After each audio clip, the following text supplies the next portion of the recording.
Hello and welcome back to my channel, Fanfic Fantasy. Today, we're kicking off the first part of our series, What If Issei Became the Strongest Knight of Underworld? The author of this story is YagamiNguyen from fanfiction.net.now. Let's dive into the fanfic. Instead of the legendary boosted gear, he wields the 3 legendary swords of Japan. Instead of an alpi-loving pervert, he is a deaf and unsociable teenager boy. Instead as pawn, he was reincarnated as the only knight of Rias Gremory. For once, Issei Hyodu finally found a purpose in his life, to protect his MSTR, become her sword and the strongest knight of Underworld. Issei normal speech. Issei normal thoughts. Sugary no ontachi name of power/technique/swords. Goddess demonic/yokai/dragon speech. Goddess demonic/yokai/dragon thought. Soundless Night. Chapter 1. As he slowly opened his eyes, 16 years old Hyodu Issei released a yawn before putting his 2 feet on the floor, eyes glancing around his room, which didn't have much furniture other than a bookcase, a study table, a wardrobe, and his bed. Overall, the room lacked most of the common things for teenagers his age, but for Issei Hyodu, it was enough. Standing up, the boy slowly made his way to his bathroom. His foot accidentally stepped on a piece of paper, but he ignored it in favor of finishing morning activities. That paper was just a result of a checkup Issei took a few years back, but he still kept it and took it out every night to look at the piece of paper, to remember the day he lost one of the most important things of his life. His sense of hearing. There was an accident 10 years ago when he was still a little boy.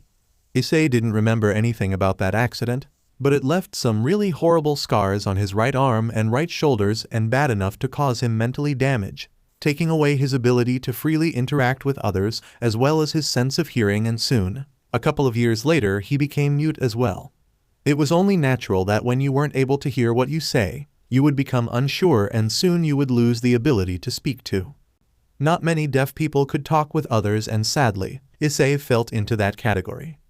The only people that he was more or less comfortable around were his parent, while the rest of the world was something unfamiliar to Issei now.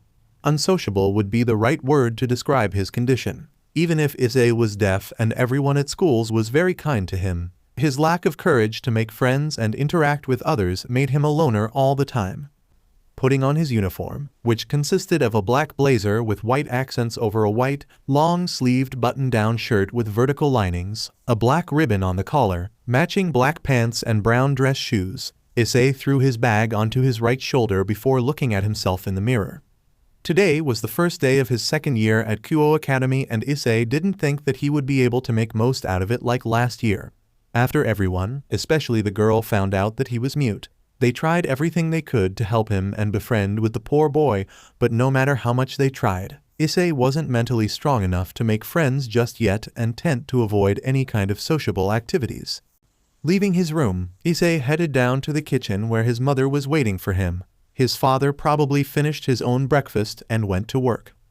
"Here you go," his mother said, not that he could hear it, but after she put his dishes onto the table, she made some sign language with her hands telling him that he could enjoy his breakfast. Issei put his hand to his chin before bringing it away, making a sign of thank you to his mother with a smile on his face.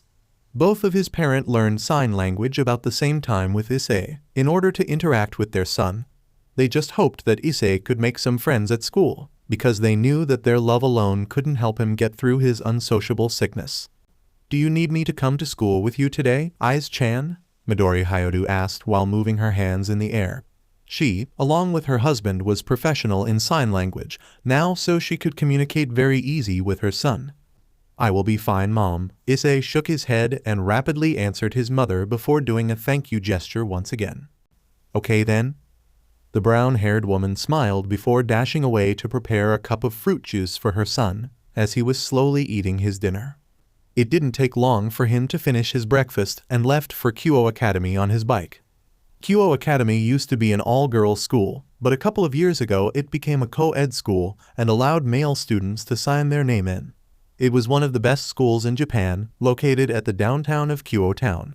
The academy itself, rather than being a school for one certain level of education, it instead housed all grades from one St. University, separated by elementary, junior high, senior high, and college divisions.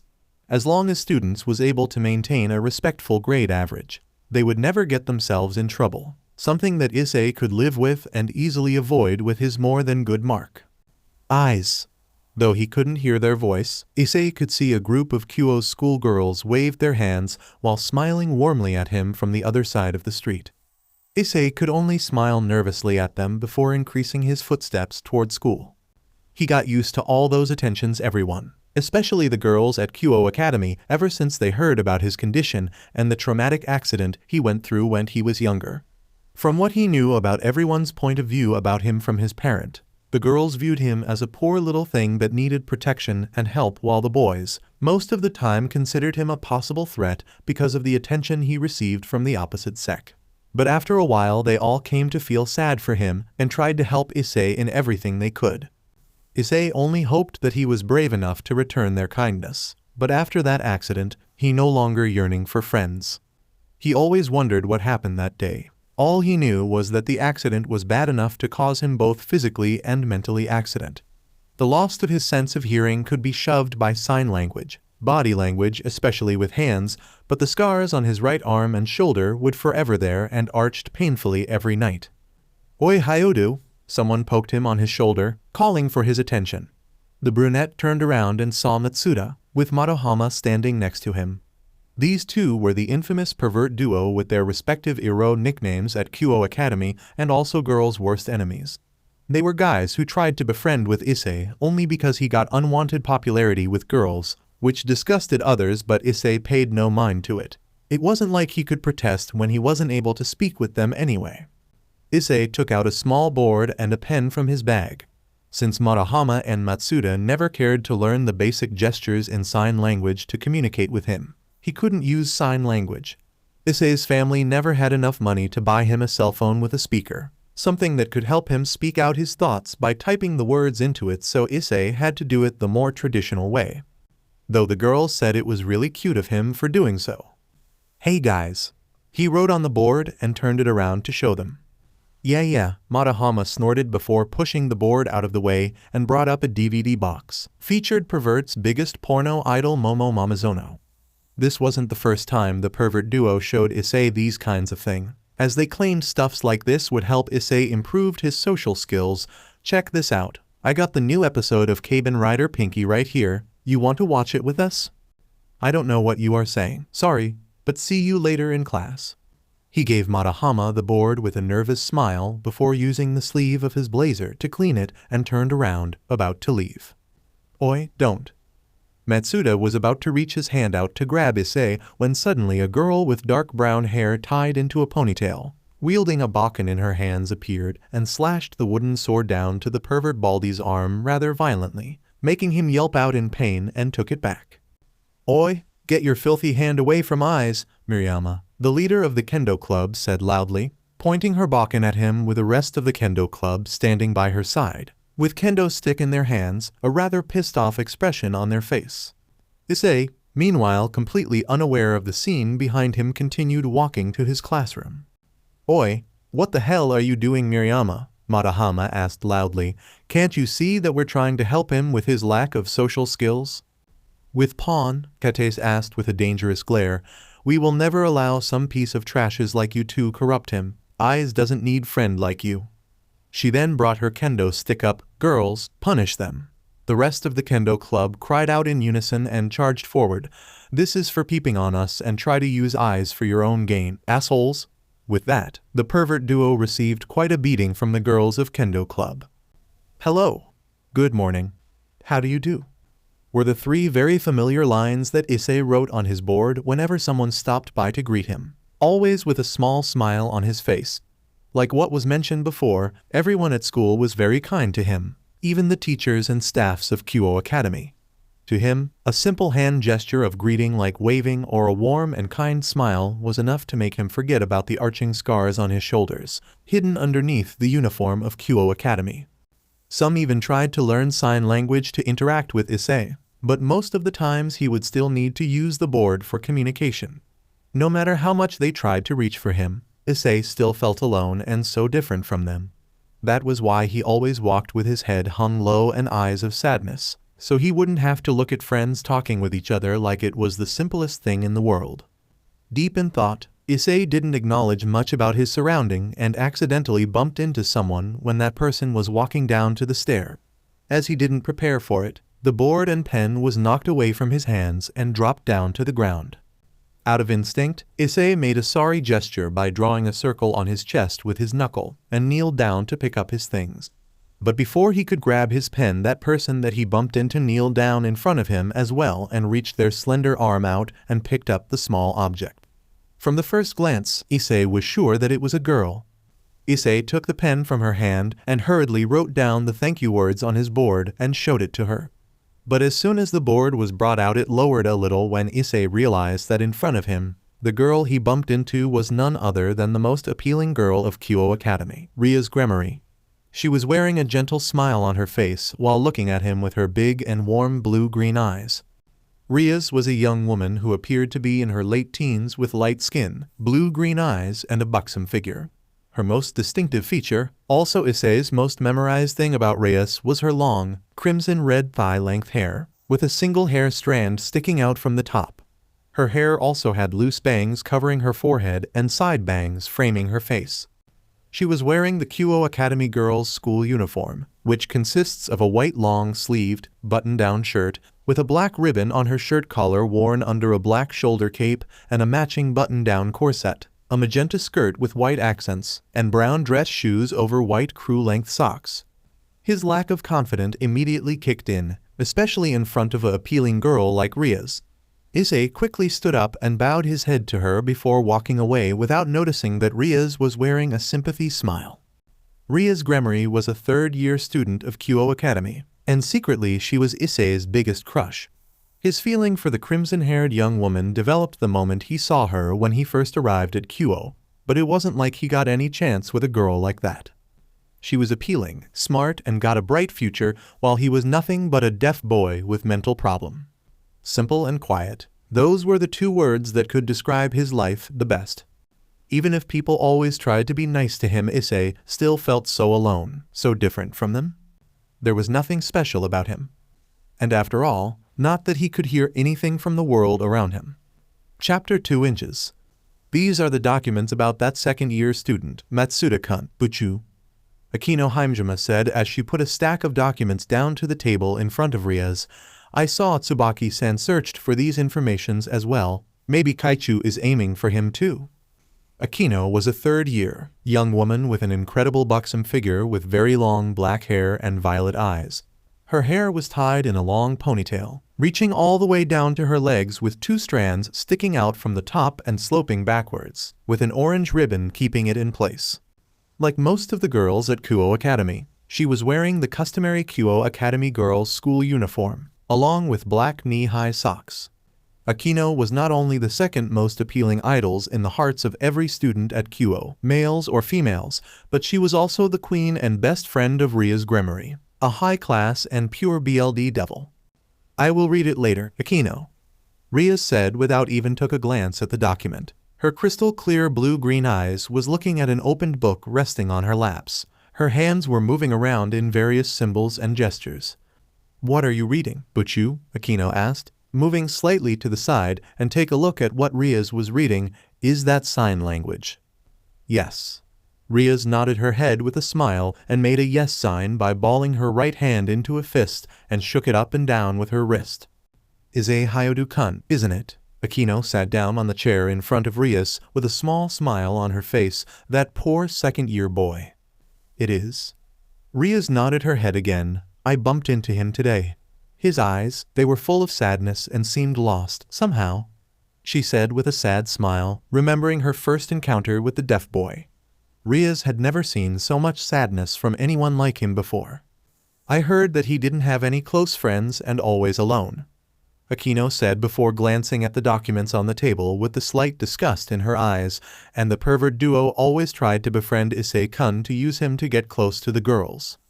A poor little thing that needed protection and help. That was what everyone at school called Issei Hyodu. Sure, Issei wasn't the best-looking guy at school, as that title rightfully belonged to the handsome prince of Kyoto, Kibiyu Yudo, Rias' pawn, but there was just something about Issei that made people wanted to help him. not just because of his deafness.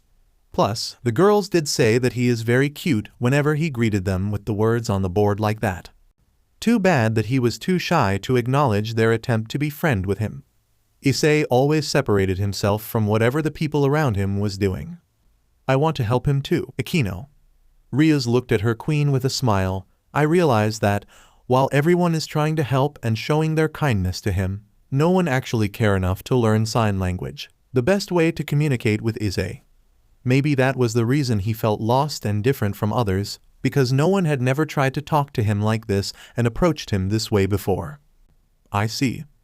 I came to the human world to live as a normal girl, Rias said, and returned her attention to the book. I chose to not live as Rias Gremory, the heiress of Gremory household, but as Rias, a simple teenager girl who has a normal life. I don't need my magic or power to save a poor soul from loneliness and sadness. That is very great of you for doing something like that, Buchu. Akeno smiled, and then her smile turned into a teasing one. By any chance that you like him? She teased with a playful tone.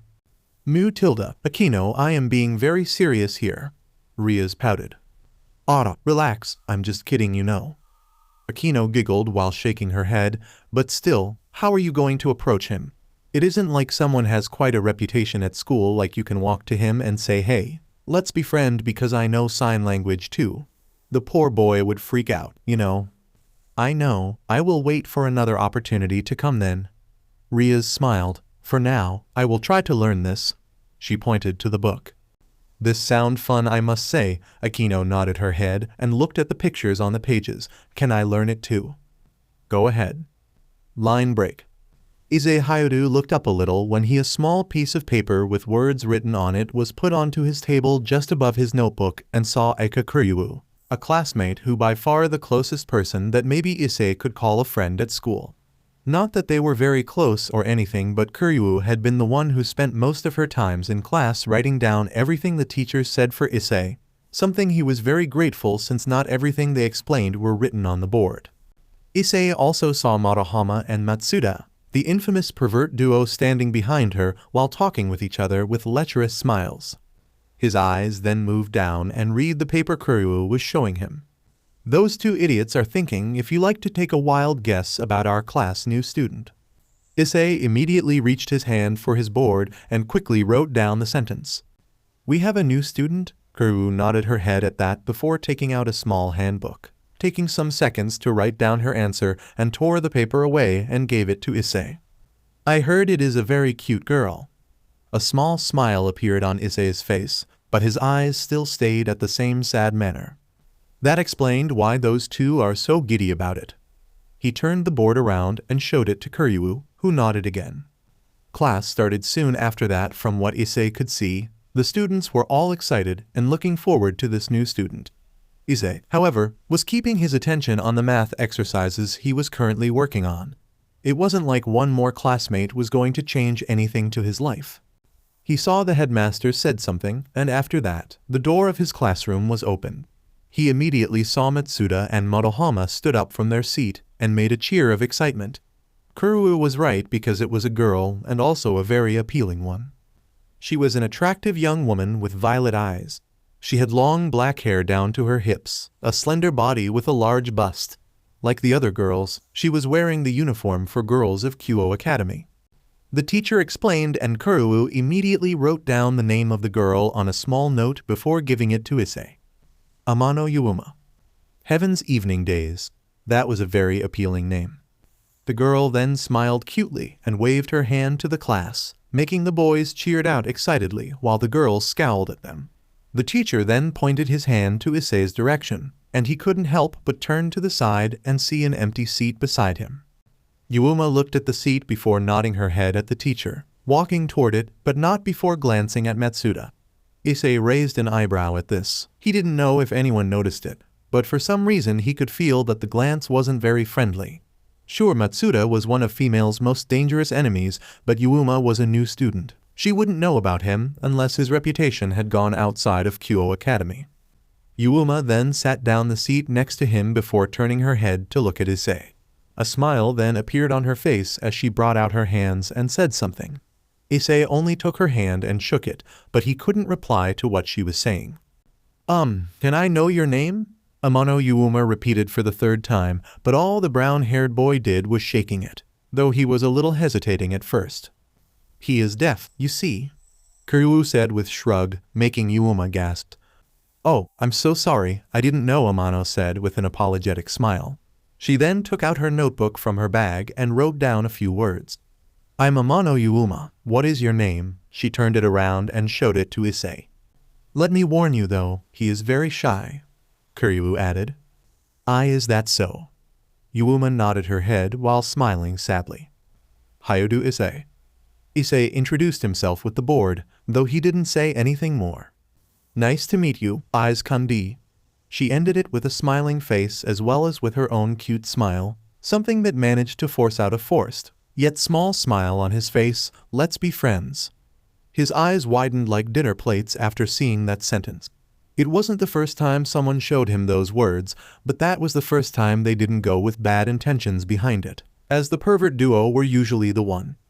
Can we? He could tell it from Yuuma's smile that she really meant it. Issei quickly grabbed the pen and wrote down the words onto his board. Yes, let's be friend. Issei turned it around and showed it to Yuuma. He gulped slightly before opening his lips and said F.Friend. Kuryu and those who were sitting around him gasped in shock. Issei didn't know if he spelled the word correct or not. It had been a long time since the last time he talked, and without the sense of hearing, it was really strong to know what he was saying. Did he just talk? Madohama asked in shock, with his glasses falling from his eyes. Issei then made a sign with his index fingers linking together and brought his right hand forward. The black-haired girl looked at it for a moment before doing what Issei just did, linking her index finger with his friend. She brought her notebook up with a large smile. Line break. The next few days were the happiest times of Issei's life. Yuuma was his first real friend after that accident, and she proved herself to be not only the best kind of friend anyone could wish for, but the best friend a deaf boy could ask for. Yuuma made his quiet life a lot livelier than before with her cheerful and sweet nature, being able to bring out the brightest smile from him. Kuryu was no longer the only person in his class that helped him with schoolwork, as that job was taken by Yuuma. She effortlessly wrote down everything about the teacher's lectures for Issei and informed him everything the teacher said during class. Yuuma also helped him with class duties like cleaning the blackboard and classroom, as well as reorganizing the tables and chairs after school ended. Also during lunch break, she was also the one who was there eating lunch with Issei and kept the lonely boy occupied, just like what she did every moment of the school days. Those who knew Issei well, especially his parent, couldn't help but notice some change from the deaf boy, as he smiled a lot more than before and the sadness could no longer be seen on his face. Okay then, how can I say angel? Yuuma showed him the board with a sweet smile. A week had passed since the two became friends with each other, and it was yet another break time and Issei was teaching his best friend sign language. Yuuma learned them very fast and already got the basic, a few more lessons, and she could freely communicate with him. However, before he could show her the sign, Matsuda came forward with a forced brave smile and said something to the black-haired girl that made the whole classroom stop whatever they were doing and looked at them with wide eyes. He then said something to Yuuma that made her nodded her head, making the whole classroom cried out in absolute shock and Matsuda in utter joy. Out of curiosity, Issei turned to Kuryu and pulled on her sleeve. What is going on? He asked. Kuryu turned to look at him for a second before grabbing her notebook. Matsuda just confessed his feeling for Yuuma. Kuryu showed it to Issei, and the next statement made his heart miss a beat, and she agreed to be his girlfriend. Yuuma then sat down to her seat again with a bright smile, but it instantly disappeared when she saw the look on Issei's face. Eyes, what's wrong? She asked with signs. Nothing, nothing. The deaf boy shook his head and forced out a smile, but it didn't take a genius to realize it wasn't a real one. Yuuma then moved her head to look at him in the eyes, but he immediately attempted to look away, letting Yuuma know what happened to him. Hey, look at me. Yuuma did the signs before putting her hand on Issei's cheeks and whispered, I don't love him, Eyes-kun. I don't care if you're human or not. You're my best friend and nothing is going to change that. She then made a small smile. Issei then turned his board around with his index finger brought out. "Still friend?" he asked. "Still friend." Yuuma nodded her head and answered him by linking their index fingers together. Though, for some reason he couldn't help but smile sadly at that. Chapter 3. Today was Saturday weekend and Issei decided not to stay in his house the entire day like he usually did. Issei was kind of sad to know that Yuuma wouldn't be able to hang out with him today, because she got her first date with Matsuda today as well, but Issei wouldn't let that get to him, since Yuuma was her own and she got her own life and her own decision to make. He didn't like Matsuda, and he had never hated the pervert Baldy either. Issei of course didn't get to decide what Yuuma should and shouldn't do, he just hoped that his friend knew what she was doing. But it would never change the fact that she was his friend, the first best friend he had ever had. Issei headed to the town's library, one of the only places around town he was comfortable with. Since the library of Kyoto Town had a very strict rule about noise, Issei didn't have to worry about other people calling out for him or trying to get his attention with voice there. Plus, aside from the time he would spend with Yuuma, he also wanted to stay alone most of the time, so the library was a perfect place for a boy like him. Though, the road to the library or any places around town was never pleasant. Issei usually went out with his mom or his dad, but today when he finally decided to go out all on himself, Issei would have to pay extra attention to everything around him with his eyes, especially whenever he was crossing the streets. It was very inconvenient without your sense of hearing, especially with the things that you couldn't see with your eyes. Issei had to look around every corner, checking everything, even a corner on the street, to make sure that nothing was going to get on his path without him knowing. But the bright side of this extra carefulness was that Issei was very careful with everything that he was doing. It took Issei a total 15 minutes to get to the library by foot, as he also stopped by at a local Circle K to buy a piece of sandwich, which he finished up before walking into the place. Kyoto's library wasn't the best library on the world, but he could find almost anything there in books and various other things like magazine, newspapers, which were constantly updated every day. Issei was one of the most familiar members of the place, since it was kind of strong not to notice the way of a deaf boy. Giving his card to the librarian, Issei headed into the place and went to the history section. Yesterday he, along with everyone in the class, received a big homework about the country's history and expected to make a report about it next Saturday. Since the students were allowed to freely choose any country they want, Issei decided that he would stick to the country that he was born at, Japan. Even though he knew that a lot of classmates would choose Japan as well, but because Issei was deaf, he would have to make his report different than other, a chance for him to make it unique and the best of all, also to get him the best mark from the teacher. Grabbing every copy of the history books of Japan, which were 10 massive ones, Issei carried them to the table beside the window as carefully as he could since the stack of books was blocking his view. Though, he made it there safe and sound without bumping into anyone, since if he put on his guard and being extra careful, Issei could do almost anything smoothly even without his sense of hearing. Human habitation in the Japanese archipelago could be traced back to prehistoric times, various periods but separated into 4 different parts of time, which were prehistoric and ancient Japan, classical Japan, medieval Japan, and modern Japan. The Jomon PRD, named after its cord-marked pottery, was followed by the Yayoi in the 1st millennium BC, when new technologies were introduced from continental Asia. During this PRD, in the 1st century AD, the first known written reference to Japan was recorded in the Chinese Book of Han, and luckily for Issei, he managed to find a translation among the history books. Between the 3rd century and the 8th century, Japan's many kingdoms and tribes gradually came to be unified under a centralized government, nominally controlled by the emperor. However, the imperial dynasty established at this time continued to reign over Japan to this day. In 794, a new imperial capital was established at Heian Kyo, known as the modern Kyoto, marking the beginning of the Heian PRD, which lasted until 1185. The Heian PRD was considered a golden age of classical Japanese culture. Japanese religious life from this time and onwards was a mix of Buddhism, which had been introduced via Korea, and native religious practices known as Shinto. Issei took notes of everything he found inside of the books, completely lost track of times as he was too focused to his researching. He learnt about Japan's history during history class, But to learn more about it like this, it was truly amazing when he dug deeper into the history of his country. But what took his attention the most was the mythology of the Shinto gods.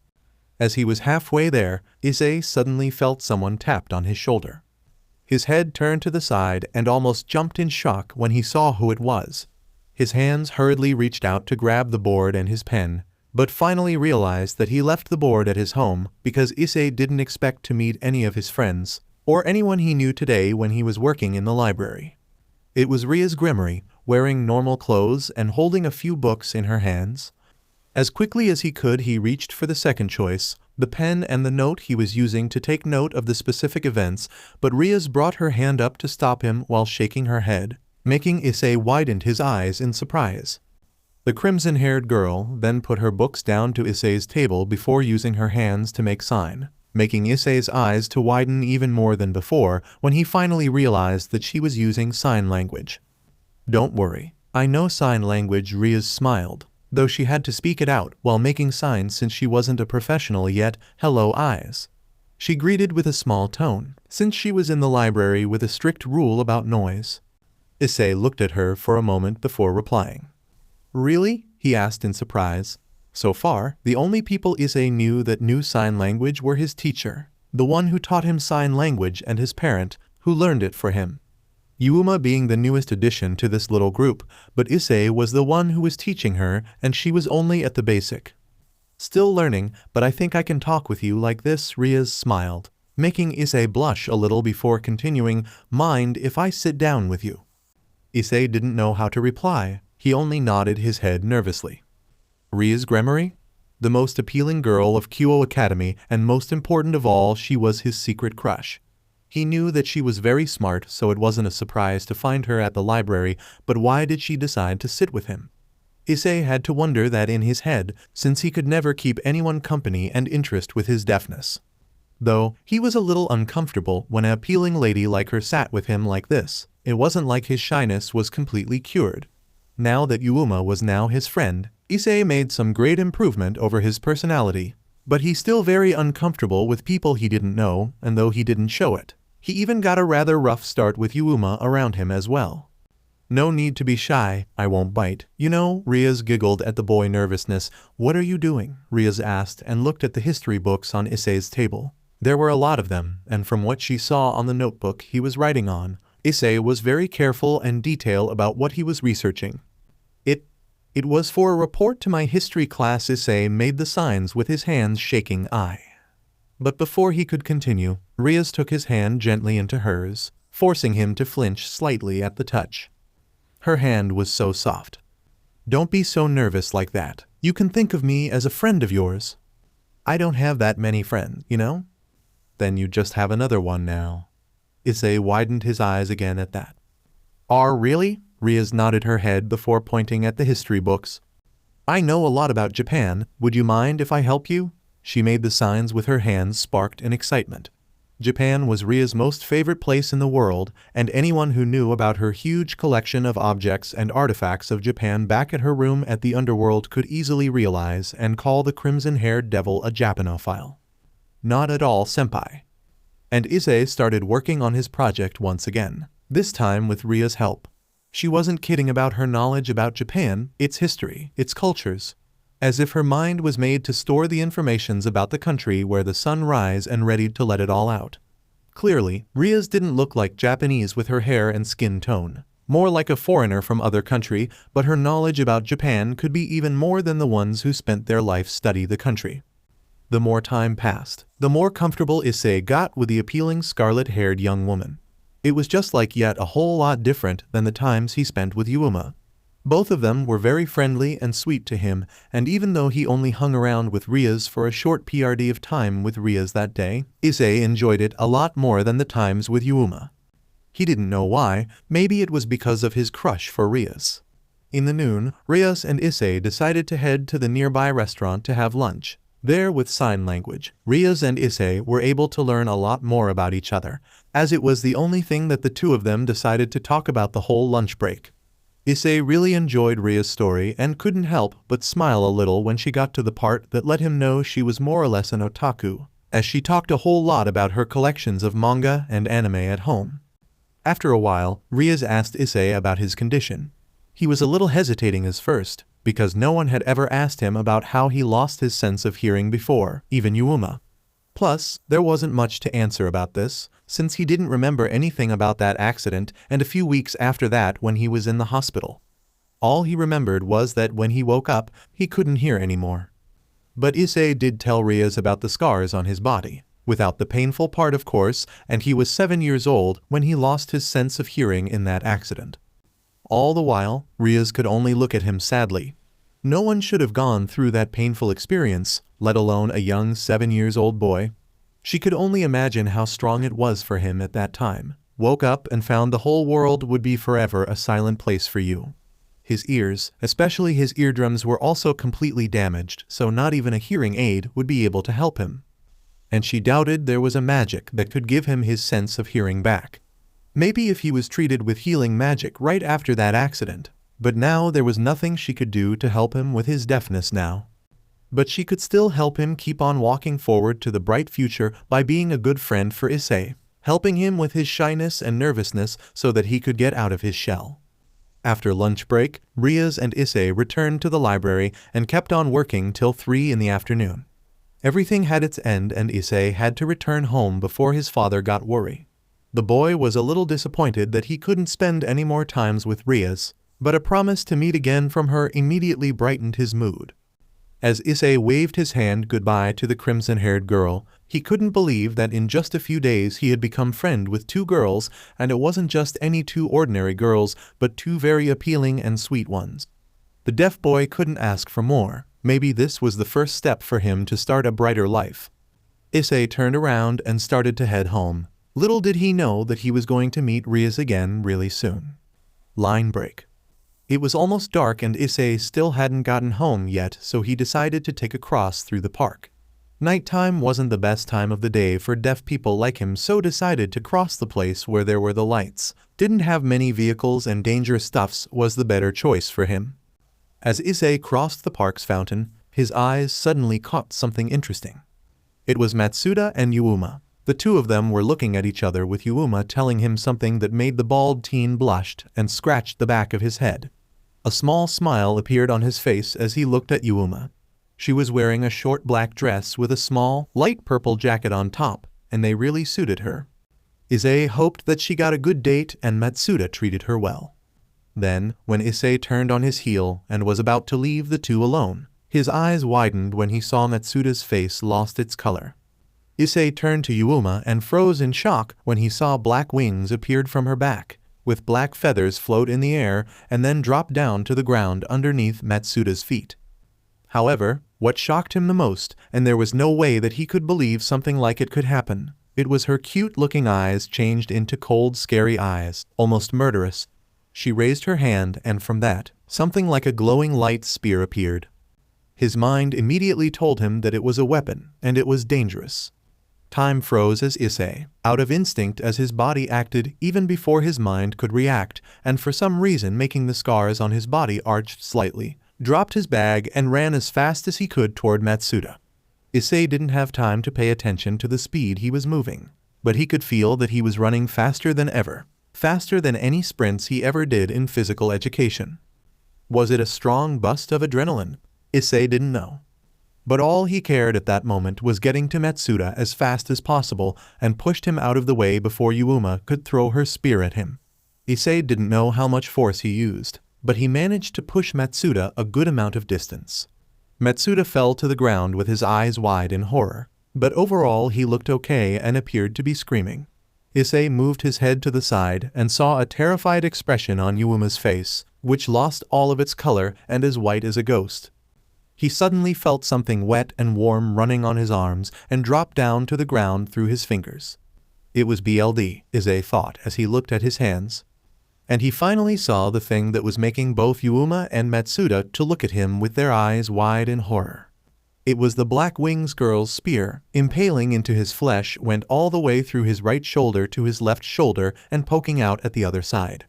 Issei then screamed out in pain as his brain finally answered to the feeling of pain his body was getting. His vision blurry, and he fell down to the ground in a dull thud, not before realizing that Matsuda had stood up and ran away while screaming and crying. Just like what Yuuma was doing when she saw what she did. Through his darkened vision, Issei could see Yuuma run as him, while screaming something he could not hear, of course. But before she could reach him, something like a black orb with crimson aura shot down and hit the ground in front of Yuuma, who was only fast enough to create an uncompleted shield of light to protect herself, though she was blown back several feet by a lightning bolt, dashing on the ground with her right arm bleeding badly. She looked up for a second and threw a hatred glare to the person who attacked her before flapping her wings and flew away, but not before turning her tearful eyes to look at Issei and mumbled the sorry word to him. The Black Wings girl finally disappeared into the night sky and Issei finally lost his consciousness. The last thing he saw was a panicking girl with crimson red hair. Line break. Eyes, Rias cried out in horrification as she kneeled down next to him. Her best friend Akeno also kneeled down at the other side of the boy with the same panic expression. "We're losing him," Akeno said hurriedly and put her hand above the light spear, casting a powerful spell in order to disperse the dangerous weapon. After the spear disappeared, Akeno turned him around and put both of her hands on the hole on his shoulders, which then glowed with soft yellow lights, a magic that could stop BLD loss and at the same time heal as long as her hands were on the injures. "Think of something quick. I'm not going to keep this for long. We won't be able to save him like this. His body isn't strong enough to handle this kind of injury." Rias shook her head and reached her hand into her pocket. Her hands shaking, "Hang in their eyes," she whispered, remembering the smiles he gave her during the time the two of them working together at Kyo's library. She couldn't let him end like this, he already got enough. "Are you sure, Rias?" Akeno asked in bewilderment as Rias pulled out her evil pieces. "I thought." "Doesn't matter now, Akeno." Rias shook her head furiously and took out the pawn. Because Issei was just an ordinary human with no special power. One pawn should be enough to save him. I can't let him end like this, he already went through enough in his life. She then moved the pawn piece toward his chest. "I have to save him." But no reaction. "What?" she cried out in shock and hurriedly grabbed the rest of the pawn pieces she got left and put them on his chest. To her bewilderment, they didn't react to him too, no. She chanted in shock and summoned all the pieces she got left, which were 1 bishop, 1 rook and 2 mutation knight pieces. It was the reason why Kibayu Yudo, her pawn while having all the attributes of a perfect knight, couldn't be reincarnated into one and instead, she had to use 3 pawns piece to retrieve him. A mutation piece were very rare. Only 1 out of 10 devils could find a single of these pieces in their evil piece set, yet Rias was able to have 2 mutation in pieces in her possession and both 2 of them were knights. But still, she wasn't so sure yet, and she put all 4 pieces onto his chest. "Buchu, this is..." Akeno whispered in shock as 2 out of 5 pieces were glowing. Rias could only stare at them in shock. The knight pieces were shining in an ethereal crimson light. An ordinary human was making 2 mutation knight pieces react to him. This boy, he was special. "Buchu, quick!" Akeno's cry pulled Rias out of her thought. The girl quickly gathered the rest of the unused pieces while letting the knight stood on his chest. She then stood up, casting the ritual magic around Issei, making a crimson magic circle to appear around him. A crimson demonic power surrounded her body as she held up her hands and chanted. "I order, in my name Rias Gremory, you, Issei Hyodu, I resurrect you back to this soil as my servant, and have you reborn as a devil. You, my knight, be delighted with your new life." The crimson chess pieces glowed and went into Issei's body. It was done. A few seconds later Issei's breath became normal. His now devil body was much stronger than human one, but he still needed proper medical attention to fully heal up. "He will be all right for now," Akeno said while checking his pulse. It was weak, but steady. "I will heal him. You can go home, Akeno." Rias nodded her head and put her hand on his forehead. "Do you need me to go after that fallen angel?" Akeno muttered with venom in her voice. "With that arm, she won't be able to get far." But Rias shook her head. "Leave her be for now," Rias said, and Akeno sighed in disappointment. "If you can, find everything about her for me." "Understood." Akeno nodded and helped Rias carry Issei. As the teleportation magic circle appeared underneath her feet, Rias and the unconscious disappeared in a flash of red, leaving Akeno alone, but the queen quickly returned to her home. Line break. After learning about the address of Issei's house through Sona, her rival and also the student council's president, Rias quickly teleported to his house and gently laid him down to his bed after moving into his room. She quickly casted a memory spells on the worry parent to make sure they wouldn't question and get more worry about their son's absence. Getting a dry towel and a bucket of hot water from the bathroom near his room, Rias returned to Issei's room and began to clean the BLD from his body. After removing his shirt, Rias couldn't help but gasp when she saw just how horrible his scars were. From the right shoulder to the area around his shoulder blade area behind his back, down to his arm, just above his elbow was covered with horrible-looking scars. As scars didn't grow with the body, having scars like this showed that it was much more terrible when he was 7 years old. If she was right, then these scars used to cover nearly a half of his body when he was young. Made her wonder what kind of an accident was that and how he still managed to stay alive after that. He was lucky that he only lost his sense of hearing. What happened to you eyes? After all the BLD was wiped away from his body, Rias stood up and began to strip. The magic she was going to use required as much skin contact as possible, so she would have to stay naked all the while. Not that she minded anyway, since Issei was anything but a pervert. Lying down next to him, Issei hugged the boy as close to her body as possible, slowly emitting the healing aura through her skin into his hurt body. He then whimpered quietly but didn't appear to wake up. She stared at the scars on his body, her heart saddened by the sight. He moved again, this time muttering something so low that even with her devil's ear couldn't hear it. "What are you dreaming, eyes?" she asked with a soft tone. She knew it was wrong, but a little peek should be fine. And this way, she would be able to learn more about her cute knight. He wasn't just a simple servant of her, Issei was now her knight. Putting her hand on his forehead and closed her eyes, Rias casted the spell that would allow her to enter the dream Issei was having. Line break. Rias opened her eyes and looked around. She was standing barefoot on the lush grass of a garden behind a massive, tradition-looking building. Its designs reminded her of the old and traditional palaces of Japan. The garden she was at was very big, maybe as big as the Garden of Gremory residence, her house at the underworld. The plants and flowers were also various. This place, to put it simply, was appealing. "Take it easy, Hyodu-san, don't push him so strong like that." Rias turned her head to the side after hearing that, and widened her eyes when she finally saw the person who said that. Akeno. Rias gasped in shock. No, that person was not Akeno. But her face clearly did look a lot like her queen, but with yellow, almost glowing golden eyes, though her long black hair was styled in the traditional Harem cut, with 2 bangs framing her face perfectly and the rest of her long black hair flowing freely behind her back, with 2 large strands of white mixed in. She was wearing a pure white kimono and sat traditionally on the wooden floor, a katana with strange design and golden hilt resting on the floor beside her. Rias turned her eyes to the direction where she was looking at and saw a tall, almost towering elderly-looking man standing with a wooden sword in his hand. And to her surprise, there was a boy with brown hair, probably no older than 5 years old, was lying on the ground in front of him with a broken bakken in his hand. He must be Issei. "I didn't sign up for this," she heard him muttered as the boy slowly got on his feet with the sword stabbed into the ground to support him. "You're too strong, Jai-chan. How can I win against someone like you?" he asked in frustration and charged forward again. But the elderly man only needed to sidestep and made a hit onto the boy's back, forcing him down to the ground again. "Win or lose, that is the matter of choices," the man said with a grin. "You only lose if you decided to do so." "Lame," Issei said. "You foo-foo, that is some wise words right there." The Akeno look-alike woman giggled before saying, as expect from a man your age, "Hyodu-san." The man smirked smugly and nodded his head. "Hey Jito, don't just sit there and agree at what this old man say," Issei cried out while pointing her hand at that woman. "Issei, watch your tone while speaking with Harem-sama," the old man warned with a loud and stern voice. "But eyes, you have to agree that what he said is the truth."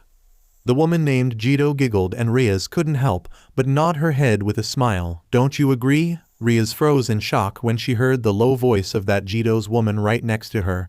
as she suddenly felt something poke against the small point of her back and a hand put onto her cheek. "How naughty of you, little devil girl, peeping his dream like this." Rias never had the chance to reply because Jidou, with the sword in her hand, moved forward, stabbing it through her body. Chapter 4. Rias snapped her eyes open and sat straight up with her eyes widened in horror, her mouth gasping like a fish out of water. Her hand immediately shot to the spot where that woman, Jidou, stabbed her in the back and all the way up to her chest, but couldn't find any BLD. Her body covered with sweats, her heart pounding with fast heartbeats as Rias realized that, in just a matter of seconds, she actually felt the pain of having a blade went through her body, which was unheard of whenever one used that kind of spell to enter others' dream. Rias knew it wasn't just any ordinary dream, but an actual fragment of Issei's memories, when he was younger and before that accident that took away his sense of hearing. That elderly man, he must be a relative of Issei. Maybe he was Issei's grandfather and was teaching the boy swordsmanship. But that woman whose face greatly resembled Akeno, the one who stabbed her, Jidou. It was as if she was real, she was actually there and wasn't just a part of Issei's memories. Or was it just her imagination? Shaking her head to push those thoughts out of her mind, Rias turned her eyes to look at the clock on the table next to the bed and saw that it was 5 in the morning. The sun was already up and the sky was slowly brightening. Looking down to the boy next to her, she saw that Issei was still sleeping soundly. Raising her hand and casted a medical check spell, Rias smiled when she saw that Issei's body was fully healed and he should wake up soon enough and start his new life as her knight. However, there was also a lot of things she would need to think about, especially his deafness and communication problem with the former could be a huge disadvantage for Issei in the future battles as well as during his duties as one of her servants. She would have to discuss about those with her queen later. When Rias was about to get up and return to her house before Issei could wake up, since he already got enough for a night, waking up in the morning with a naked girl on his bed would be overwhelmed for the poor boy, something unexpected happened. Rias put her hands onto the bed and pushed herself up. Issei suddenly turned to her side and wrapped his arm around her waist, bringing Rias back down to the bed much to her surprise. "Eyes," she muttered in surprise, finding herself struggle against his grip, as she was pinned down to the bed and couldn't move her body other than her limbs. Even though he was just turned into a devil, his physical strength already outmatched hers, a pure BLD devil. Rias blushed slightly by the feeling of his arms against her bared skin. Though she did hug him all night, it wasn't until now that she realized he had some well-defined muscles on his body. But wake up like this would be very awkward. Before Rias could make another attempt to shake herself of him again, Rias suddenly heard the painfully groans coming from the brown-haired boy, and they made her stop what she was doing to look down at him. Issei was still asleep, yet his face was showing that he was in pain and he was shaking slightly. At first, she thought it was because of the side effect of the light spear that fallen angel speared Issei or something like that, but remembered the result of her medical checking spell, and there was no way that the spell could tell her wrong.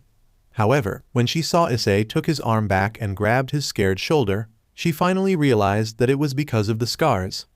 It couldn't be possibly that Issei had to go through that painfully pain every morning because of those scars ever since he was 7. "Eyes?" Rias whispered sadly. There were healing spells that could make scars disappear, but Rias didn't know scars that already last for more than 10 years could disappear by using those magic. The most certain way to take care of those scars was the healing magic of Phenex clan, but Ria's issue with them would make her think twice before turning to them for help. Deep in thought, Rias didn't realize that Issei was slowly opening his eyes right at the moment the alarm clock went off, as the pain at the right side of his body woke him up just like usual. And as soon as he saw Rias lying naked next to him, Issei forgot all about the pain and screamed out in shock and jumped out of the bed while looking at Rias with his eyes as wide as dinner plates. Rias clearly didn't expect him to be able to scream that loud. Issei pointed at her before raising his hands to rapidly make the signs, so fast that Rias hardly be able to keep up with them. "What are you doing in my room?" "Wait, forget that. Why are you naked?" Issei asked before the memories of last night acknowledged by his brain.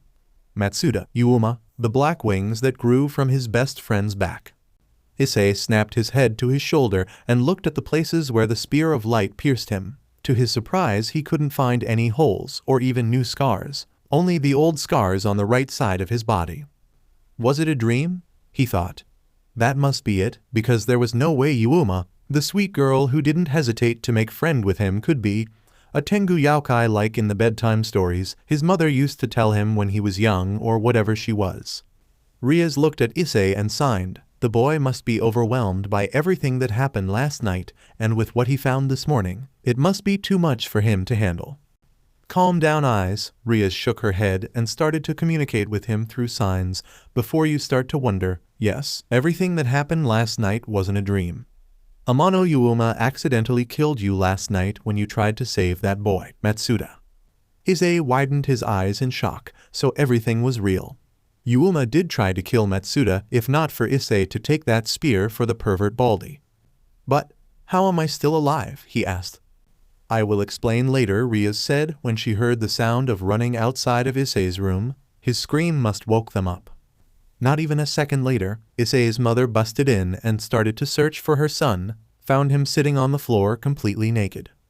But when she turned to look at the appealing girl, also as naked as the day she was born, sitting on his bed, waving her hand at Midori with an appealing smile on her face, Issei's mother immediately came to a conclusion that she didn't think that she would ever come to. Sorry for disturbing, dear, Midori said with a small, embarrassed smile before as quickly as she could leave the room without any other words. Issei just looked at mother in confusion. He didn't know what she just told Rias, but he got a feeling that he wouldn't want to know. Oh, Atu-san. What's wrong, Aka-san? You look like you just saw a ghost. See, sex Eyes did tilde, with a foreigner tilde. Oh, Aka-san? Aka-san, what happened? International tilde, Eyes did. Aka-san, calm down, Aka-san. Rias could only giggle at the conversation between the mother and father, while Issei just looked at her with the same look of confusion. Line break. Itadakamasu. Rias said cheerfully before taking the cup of miso soup from Issei's mother and tried it with her spoon. These are very delicious, Aka-sama. Rias said brightly, at the same time making signs with her hands so that Issei, who was sitting next to her, would know what she was saying. You know sign language too? Midori Hayadu asked in surprise while also doing sign language. A few years ago, Midori and her husband both agreed to communicate with each other with verbal and non-verbal way so that their son wouldn't feel left out every time he was home. And by the way, thank you very much. Yes, Aka-sama, I learned it recently. Rias nodded her head with an appealing smile for Eyes, of course. Midori smiled brightly and Issei at the same time widened his eyes. She learned sign language for him. Eyes. His father put his bowl and chopsticks down to the table before saying, Shouldn't you explain your girlfriend to us? He asked with a slight teasing tone, and Issei could see that he was teasing him by looking at the expression on the man's face. She is not my girlfriend. But before he could continue, Rias came forward and wiped the food at the corner of his mouth with a handkerchief, making the parent cooed in delight. After that, the crimson-haired girl put her chopstick down and bowed her head a little. I apologize for not introducing myself, Atu-sama, Aka-sama. I brought shame to the House of Gremory. Please allow me to introduce myself. My name is Rias Gremory. I attend the same academy as Hayadu Issei-kun. It's a pleasure to meet you all. She smiled. Dad responds with a weird face. Is that so? That's amazing. Issei's father laughed. Ha ha ha. Are you from a foreign country? Your Japanese is very good. Yes. Due to my father's work, I have been living in Japan for a long time.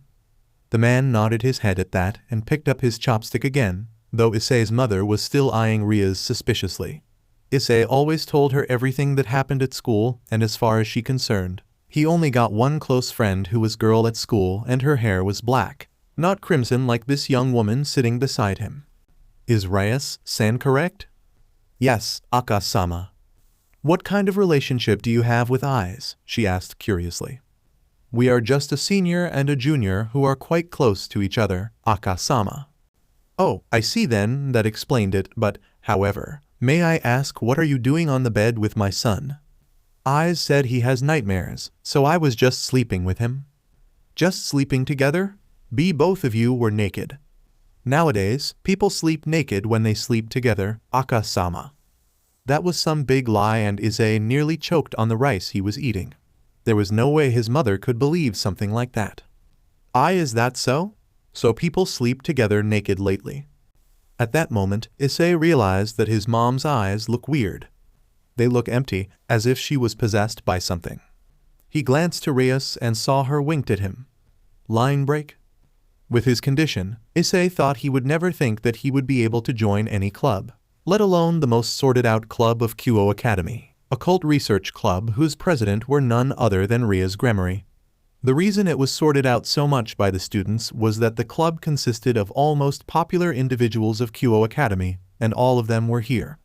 The clubroom, which located at the old school building itself, was fascinating, decorated mostly with Victorian-style furniture, though there were weird signs and words in every area of the classroom. The floor, the walls, and the ceiling, they are all covered with weird signs, and the one which stood out the most was the circle drawn at the center of the room. It was a magic circle that took up most of the space in this room. He was a little creeped out when he found that it wasn't any magic trick, but an actual magic circle made by real magic. Sitting on the couch beside him was a petite girl around 15 years of age with white hair and hazel eyes. The front of her hair had 2 long bangs going past her shoulders and several loose bangs hanging over her forehead, while the back has a short bob cut. She was wearing a black cat-shaped hair clip on both sides of her hair and wearing the Kyo Academy girls' school uniform, without the shoulder cape. She was Koneko Toujou, first-year student of Kyo Academy, hailed at Kyo's mascot by her incredible cute appearance. The person who came to his classroom and led him to the Orcs Clubroom was none other than the handsome prince of Kyo Academy, Kiba Yuyudo. Yuyudo was a handsome young man with short blonde hair, gray eyes, and a mole under his left eye. And the last person was the girl who shared the same rank of 2 Great One Sama with Rias, Akeno Himejima. The black-haired girl was making something at the other side of the clubroom, though her eyes kept glancing at Issei, and it made him a little uncomfortable and nervous under her gaze. Here, please have some cookies. Akeno walked to him with a tray of cookies in her hands, putting them down to the table and bring up her hands to make some signs, making Issei to widen his eyes in surprise. You learned sign language too? Issei asked. Yes, though I'm not as good as Buchu. Akeno shrugged and stood up. Buchu? Rias Gremory senpai? Issei asked, and Akeno nodded her head. Where is she anyway? She went to buy something. Akeno then winked at him. It was a surprise for you. Issei widened his eyes at that. Though, he didn't need to wait long because a few minutes later Rias returned by appearing from the magic circle with a small box in her hands. Giving Akeno and everyone a warm greeting, the crimson-haired girl then walked to the chair in front of Issei and sat down with a small smile on her face. Hello, eyes. Did Akeno and everyone treat you well? Why, yes, Issei nervously nodded his head.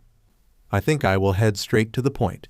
Will it trouble you? Rias gestured her hands forward and Issei shook his head. He was waiting for it after all. We, the Occult Research Club, welcome you. Rias paused for a second before making the sign of devil on top her head, as a devil. Issei was shocked and completely stunned by the news. Akeno then came to him again, this time carrying a cup of hot tea with her. Please have some tea. She made the sign and Issei made a thank you sign before grabbing the tea, drinking it in one gulp, trying to absorb the news. It tastes very good. The boy couldn't help but comply with a small smile on his face. Ara ara. Akeno put her hand to her mouth to hide her giggle before making the thank you sign as well. Thank you very much. Issei then returned his attention back to Rias and started to ask her. What do you mean? But he was stopped when Rias held up a hand to stop him before turning to Akeno. Akeno, you sit over here as well. Yes, Buchu. The black-haired girl nodded his head and sat down next to Rias, who then opened the box she was holding all this time and brought out what looked like a pair of Bluetooth headphones with strange design. Rias then stood up and reached her hands to put the headphones on Issei's ears. When they were in place, Rias pressed the button on the right headphone, making a small crimson magic circle appeared and stayed there. Nothing happened at first. But the next second, Issei widened his eyes in total shock when he heard the sounds of an academy full of students during break time. The voices, the shouts, he heard it all. Hello, do you read me, eyes? Issei looked at Rias and saw her smiling at him. Aye, Issei couldn't help but gasp when he heard his own voice, something that he hadn't heard for a very, very long time. I can hear. He stuttered, his eyes watered slightly. He could hear her, hear them. He could hear himself. He could hear, again. Hey, don't cry. A boy shouldn't cry like that, you know, Rias said warmly and wiped the tears away from his eyes. Rias-senpai. Issei muttered and Rias nodded her head rapidly. I can hear again. Yes, eyes, you can hear again. Rias smiled at him and sat down. But how? It was kind of strong for him to talk again after a long time rarely speaking, but he was sure he could get used to it after a while. Magical headphones, converting sound into vibrations and directly send them to your brain. You can say that they are acting as your new eardrums, replacing the old and destroyed ones. Issei reached his hands up and touched the headphones. It was a gift. Rias smiled. I can't take ... Issei shook his head and removed the headphones from his ears and put them down to the table, much to Rias and everyone's surprise. Even thought he wanted it. It was wrong to take something that wasn't yours. I can't. He was about to make the signs when Rias suddenly grabbed his hands, stopping him from doing so, and used her other hands to put the headphones to his ears again. Like I said, it was a gift. Eyes. Rias said sternly before her eyes softened. I only want the best for my servants, so giving you back your sense of hearing is the least I can do, you know. But a glare from her immediately stopped Issei from saying anything more. Sigh, I understand. Good, though you will only be able to use them whenever you are with us. Rias said, because that magic circle won't disappear whenever it was in use. People around you can get shocked when they find out that such magical items like that actually exist. I understand. Issei nodded his head. It wasn't a big price anyway. He then remembered what Rias told him at the beginning. What did you mean when you said, devil? Issei asked again. Okay then, I will return back to the matter at hand then. We are all devils. Rias then observed the expression on Issei's face before saying, your expression says that you don't believe what I am saying. Well, that can't be helped. You did see the girl with black wings last night, didn't you? Yuuma-chan. Issei whispered with a nod of his head. I see that you two used to be friends with each other. Rias nodded her head. She's a fallen angel.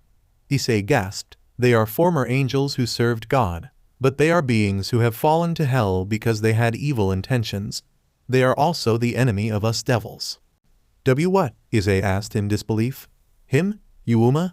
Enemy with each other? No way was that going to happen. Yuuma did accidentally kill him last night, but she definitely got a reason behind it. Plus, she didn't aim for him at the beginning. It was Matsuda, and he saw the pain and horror look on her face when she realized what she had done.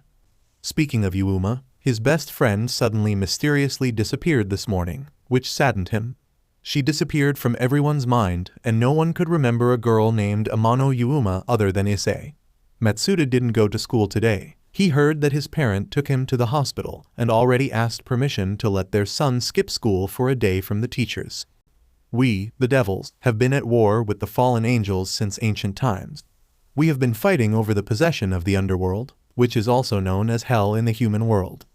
The underworld is split into two areas, one for devils and one for fallen angels. The devils form pacts with humans and receive their sacrifices and increase their strength. The fallen angels, on the other hand, control humans to eliminate devils. At this point, the angels come in to destroy these two races on God's orders, which create the three forces. This has been going on since ancient times. Wait. You mean, I and Yuuma-chan, we can't be friend? It seems, it is the only thing that you're concerning about. Rias made a sign before saying, yes, eyes, you can't be friend with her. She then turned to Akeno and nodded her head. The black-haired young woman then pulled out a picture from her bag. This is her, right? Amano Yuuma-chan. Issei looked at the photo and nodded his head. The photo was a clear picture of her, though there were black wings growing from her back. This girl is, no, this is a fallen angel. She was the one that attacked Matsuda last night. Rias continued, and Issei could only stare at the picture with his eyes wide, his hands balling into fists. This fallen angel came in contact with him to accomplish a certain goal. After she accomplished it, she got rid of any record and evidence regarding herself. That is why no one, other than you and us can remember her. Matsuda probably remember her too, but last time I checked, he was too freaked out to even form a proper word. Rias muttered. To think at first she wanted to have that coward at her servant. Goal? Yes. To kill him. But why? Issei asked in disbelief. The sweat Amano Yuuma, his best friend, was ready to kill a human being without a second thought? It couldn't be helped, Rias shook her head. That boy, he were just unlucky and your heroic act caught yourself into her spear, and you got killed. Killed? But he was still alive. Issei was hoping that last night was just a dream, but it seemed it was very real. But I'm still alive. The more he talked, the more he got used to speaking again. Issei could almost speak fluently now. The reason why she approached you is because she wanted to use you to get close to Matsuda, since he and his friend always tried to befriend with you. Rias said. With that, she could check if there is a dangerous thing inside him. Yuuma must have received a weak response from it. That's why she took her time checking him. Then she confirmed it. That boy were a human who possessed a sacred gear. Sacred gear? Sacred gear is an irregular power that is bestowed to certain humans. For example, most of the people whose names are recorded in history are said to be possessors of a sacred gear. They used the power of their sacred gear to record their name in history. Yuyudo spoke up, explaining the term to him. Presently, there are people who possess sacred gears within their bodies. You know those people who play an important role worldwide. Most of those people possess a sacred gear. Akeno continued after Kiba. We still don't know anything about Matsuda's sacred gear yet, but the fallen angel, Amano Yuuma, she must saw his sacred gear as a threat and therefore decided to kill him.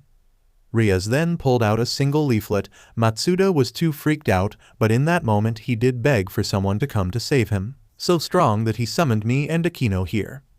Issei nodded his head. Before you wondering how he got this, one of our familiars was disguised as a human and was handing them out in the business district, and Matsuda got this. When I was summoned and saw what happened, I knew right away that you rushed in to save that boy from the fallen angel. You were on the brink of death, so I decided to save your life. I couldn't let you end up like that. I can't let you die before you can at least find happiness for your life. Issei widened his eyes at Ria's soft voice. Although, as a devil. You were reborn as a devil of mine, Rias Gremory's servant. As my servant devil. Pa! At that moment, wings sprouted from the backs of everyone around him. They're different from the black wings of fallen angels. Their wings were like bat wings. And with that he also felt some kind of sensation on his back. Looking over his shoulder, he saw the same black wings protruding from his back, and he couldn't help but gasp in shock. Too many new things in a day for him. He was shocked and overwhelmed. Let's introduce everyone anew, Yuyudo. Kiba smiled at us after Rias called his name. My name is Kiba Yuyudo.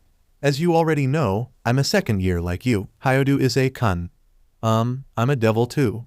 Nice to meet you. First year, Toujou Koneko. Pleased to make your acquaintance. I'm a devil too. Toujou Koneko bowed her head. My name is Himejima Akeno, and I'm in third year. I'm also the vice president of this occult research club. Nice to meet you. Even though I'm like this, I'm also a devil. Yufufu. Himejima Akeno bowed her head very politely. And I'm their MSTR as well as being a devil from the house of Gremory, Rias Gremory. My house holds the rank of a duke.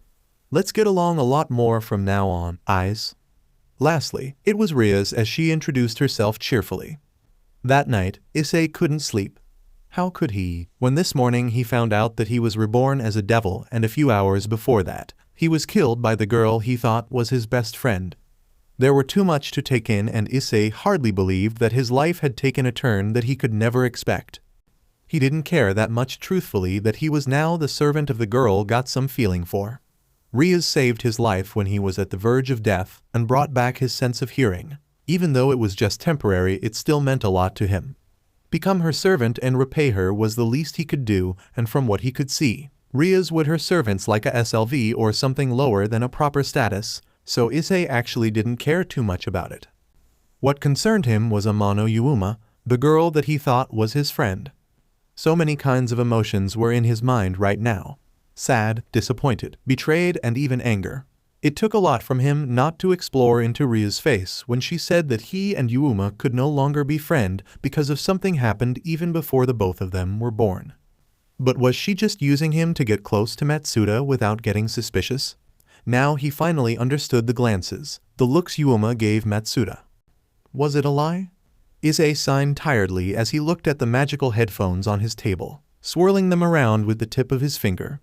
Tomorrow was a day off, so Rias, who Issei had to call Buchu from now and everyone, would spend their day find out what was his fighting style. Apparently fighting was one of the duties of devils like him.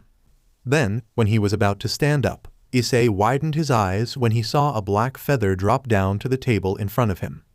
His head snapped up and saw her, Amano Yuuma with her wings flapped gently, floating outside of his windows looking at him with a small smile. Though he could see some change from her too. She was somewhat taller, and her face was more mature and her body filled out a lot more than before. Issei immediately grabbed the headphones and put it on his ears. Yuuma-chan, his greeting shocked her. You can talk now? Yuuma asked in surprise. Can you hear me? Yes, he nodded and pointed to his headphones, all thanks to this. So, it was the truth, she said with a sad smile. You did turn into a devil. Rias Gremory senpai saved me, Yuuma-chan, Issei said and climbed onto his table to stand in front of her. I'm sorry, eyes. She muttered with tears threatened to fall from her eyes, afraid to meet his eyes and looked away. That spear ... It was meant to that boy, Matsuda, not you. Don't say it like that, Yum. Raynare, the girl looked up a little and said, It is my real name, Raynare. So Raynare-chan then? Issei smiled. Point is Raynare-chan, I'm not angry with you or anything. The fallen angel's eyes widened in surprise. You're my best friend, there is no way that I can hate you. Even if I'm now a devil and you're a fallen angel. But, I killed you, eyes. That spear wasn't for me, right? Issei asked with a smile. Yes, but... No, but Ray-chan, Issei said. Raynare then finally looked at him, and from her deep purple eyes, Issei could tell that she was telling the truth, that their moments at school together were very real. You know, I hate devils, Issei's shoulder dropped, but I can never hate you, eyes. You're right, we're friend. There is no way I'm going to hate you just because of our nature.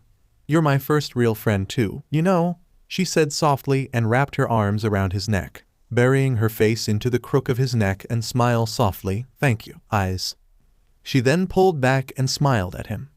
After I was done with my mission, I promised I will return to you and we can be together again. Raynare smiled at him before turning around. Goodbye, eyes. Please take care and be careful. Goodbye, Raynare. Issei waved his hand when she flew away, and he stood there until she disappeared into the night sky. Chapter 5 Inches. Eyes over here. Issei Hayadu turned his head to the side after hearing that and saw Rias Gremory, his MSTRS waving her hand at him with everyone of the occult research club standing around her, a smile on her face. Issei couldn't help but smile. He just loved the way people calling his name like that. The magical headphones he was wearing was giving one of the best times of his life, as he could barely sleep last night due to the excitement and need to wear them again as soon as possible. These headphones would slowly drain his demonic energy from him to convert into battery, so Issei wouldn't have to worry about the headphones run out of energy. Hello everyone. Issei greeted them with a bright smile. Hello eyes. Akeno waved her hand at him while smiling at him beautifully. Kiba also greeted him with his famous Prince Charming smile, while Koneko remained silent and stoic like usual, though she did wave her hand at him. You seem enjoying yourself, eyes. Rias smiled as Issei stopped in front of her. The boy was smiling, which was a good thing. The loneliness disappeared from his eyes. Though she doubted Issei's shyness with people was completely cured yet, but it was the first step to get him more sociable like teenager boys his age. Kind of. Issei nodded his head with a smile. Good, I'm glad you're happy, eyes. Rias smiled and patted him before saying, Now, as you already know, eyes, as one of my servants and as a devil, you have duties, jobs and missions to do to raise your reputation and increase your rank, from low to middle and middle to high-class devil and so on. Issei nodded his head. Rias filled him in the basic ideas yesterday. Some will be very simple, but other can be very dangerous, like hunt down stray devils, or protect me from harms. As you already know, we're in the middle of Cold War with the Angel and Fallen Angel faction. Even if there is no longer war, small battles are happening every second all over the world, and devils are being killed by angels' followers, or fallen angels and angels themselves. In order to protect yourself, as well as me, your MSTR, and finish the missions, fighting abilities are very important, and that's why we're all here today. I see. Issei trailed off because that sounded very dangerous. Issei was a little nervous about this. He didn't know if he is capable of fighting. Issei wasn't the weakest in physical education, but he was not the best athlete. He could do exercises like jogging, sprint, or jumping just fine, but he doubted those things would help. Issei didn't know any martial art, or even swordsmanship like the girls at Kendo Club. Raynare could summon light spear that could pierce through him like nothing, so maybe Rias would teach him do trick like that, magic, spells, or anything akin to that. Rias looked at Issei's nervous expression and couldn't help but think about that dream she saw again. Could it be that Issei could not remember his oif before the accident too? Issei's grandfather taught him swordsmanship, so Issei definitely grabbed the basis of how to fight with sword. Swordman was the most common knights among the reincarnated devils. Even her brother's knight, Kiba's swordmaster, was a swordman. If Issei required 2 mutation knights to reborn him, he had to be somewhat special swordman. But to strengthen her theory, she must test him first. I think you should start with Yuyudo here. Rias pointed to her pawns. Kiba is my pawn, but his attributes is a lot like a knight, which you are. Kiba stepped forward and offered his hand out. Let's try our best, Kun. Kiba smiled at him. Yeah, I guess. Issei smiled nervously and nodded his head. A few seconds later, Issei and Kiba stood facing against each other on the schoolyard in front of the old school building with Bakken in their hands. The girls backed off a little and made some space for them, so they could fight freely. You ready, Issei-kun? Kiba asked as he held up the wooden stick. Please go easy on me, Issei said nervously and held up his Bakken in front of him, just like Kiba. Buchu, please give me permission to promote tonight. Kiba looked at Rias and said loudly. The crimson-haired girl nodded her head, and a faint light appeared around Issei's opponent. Begin, Rias said, and immediately Kiba leaped forward, faster than any runners Issei had seen in his life, and charged at him with his sword readied for a strike. Even with a stronger eyesight, Issei was finding it strong keeping up with Kiba's speed, but it wasn't like anything he could not see. To Issei, Kiba was moving like a motorbike going at full speed in front of him, not like an unseen able bullet moving at the supersonic speed. At that very moment, when Kiba was approaching him and coming closer and closer with great speed, Issei heard a voice inside of his head. Even the rustiest or a blade-less sword can become a dangerous weapon, as long as you know how to use it. Jai-chan, Issei thought as he finally recognized that voice. His grandfather, the man who Issei spent most of his childhood around with. He remembered it. The moments Issei spent with his grandfather. His eyes widened when he finally realized that he knew what to do. Now, letting his body guide him, Issei changed the way he was holding his sword. Issei held it with his right hand and held it behind him with his body crouched down a little. His eyes sharpened and stayed firm on Kiba. Surprisingly, the movement of the pawn began to decrease in his point of view, but Thrn, the Knight of Rias Gremory, realized wasn't just Kiba who was slowing down. It was as if everything around him was slowing down. But there was no time left to think, as Kiba was right above him. In a lightning-fast movement that made Issei lived up to the attributes of a knight, Issei slammed his Bakken against Kiba's wooden sword and twisted his body around to deliver another strike to Kiba's back after the knight lost his balance and fell forward.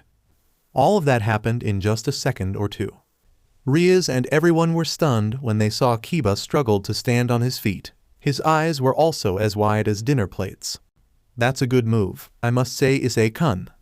Kiba smiled and turned around, holding up his wooden sword, but then gasped when he saw only half of the wooden stick was in his hand, while the other half suddenly fell down to the ground next to him. Kiba looked at the cut and found it strong to believe. The cut looked like it was made by an actual, sharp sword. A normal Bakken wouldn't be able to make a sharp cut like this. Could it be that he knew undrawn style? That was a style that even not his MSTR was able to use without his demonic energy. Issei looked at the wooden sword within his hand with his eyes wide. Even the teenager boy was wondering what just happened, at the same time wondering how did he do that. It was the first time Issei made those moves, and yet it felt so familiar. Could it be that he also lost the memories of his childhood, not just about the Igdeant? Come to think about it, it had been a long time since Issei last heard about his grandfather, as the man left his family about the same time Issei got caught in that accident and rarely contacted his mother, his daughter nowadays. His family was also too busy to visit him at Hokkaido. Maybe he should ask his mother for his grandfather's number so he could send a few texts to ask him about this. You caught me by surprise, Issei-kun. Kiba smiled, and from thin air a new bakken appeared in his hand, but don't expect me to go easy on you next time. He smirked and held up his bakken, this time with a different stance. Got it. Issei nodded. He felt a lot more confident now knowing that he knew a thing or two. Shall we continue? Looking at Issei right now, Rias couldn't help but smile. She was right after all. Issei knew how to use a sword, and from the look of it, he managed to catch Kiba, who was the disciple of the strongest knight, off guard with the first try. A few hours later. You're doing well, keep it up, eyes. Rias encouraged her knight as he was running around the schoolyard while pulling a massive truck's wheel behind him, with a rope connected the two together. The boy was breathing rather harshly, but Issei was currently finishing his 10th lap and could still make a few more rounds around the schoolyard, something that even he didn't think that he would be able to do if he was normal. That's amazing. I didn't think that Issei-kun would be able to overcome your challenge of 8 laps around school, after finishing 500 push-ups, that is. Akeno said with a smile, standing alongside with her queen at the sideline watching Issei testing out his fullest potential. He is better than I expected. Rias nodded her head. Yudo, what do you think about Eyes? Well, Buchu, if you're thinking that he is a strong swordsman, then yes, you're right. The blonde nodded his head. I think it is because of his deafness. Issei-kun tends look around a lot and his mind absorb everything he saw. Over time, because of it, I think Issei-kun developed a sharp and strong reaction to danger. It makes him cover his surrounding better and also increase his concentration. I see. Rias nodded her head before returning her eyes to the running boy. Buchu ... It is kind of crazy, but I think that the headphones will only disturb his usual concentration in battle. He will be able to fight a lot better without them. Rias didn't reply. She knew Kiba would come to that conclusion.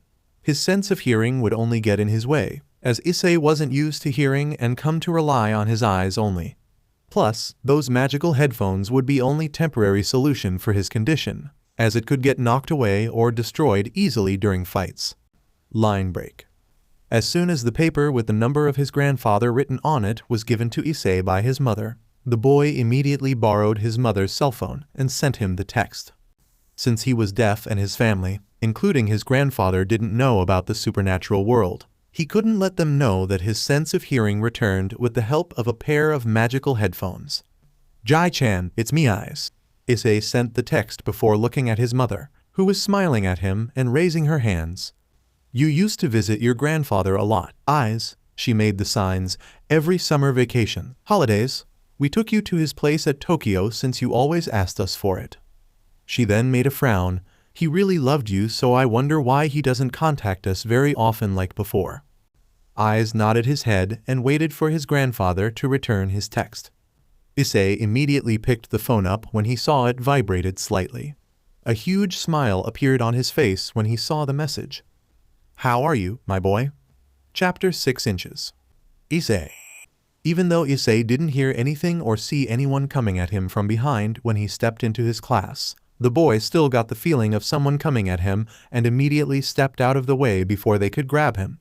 That person soon revealed to be Matsuda, and since he didn't expect the deaf boy to dodge, he lost his balance and fell down to the ground. I'm so sorry, Matsuda-san.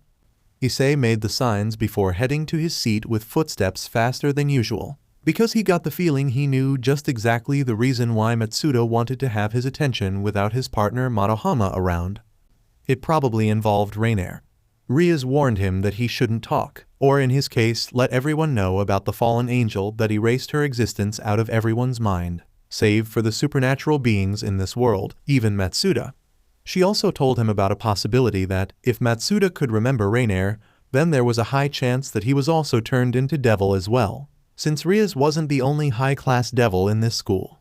The other high-class devil in Kyo Academy was Sona Shitori, the president of the student council.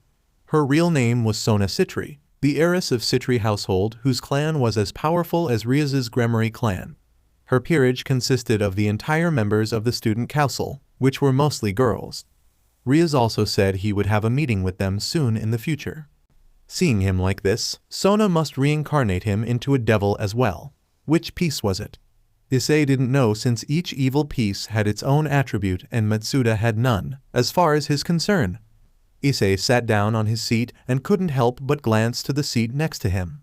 The place once belonged to Amano Yuuma.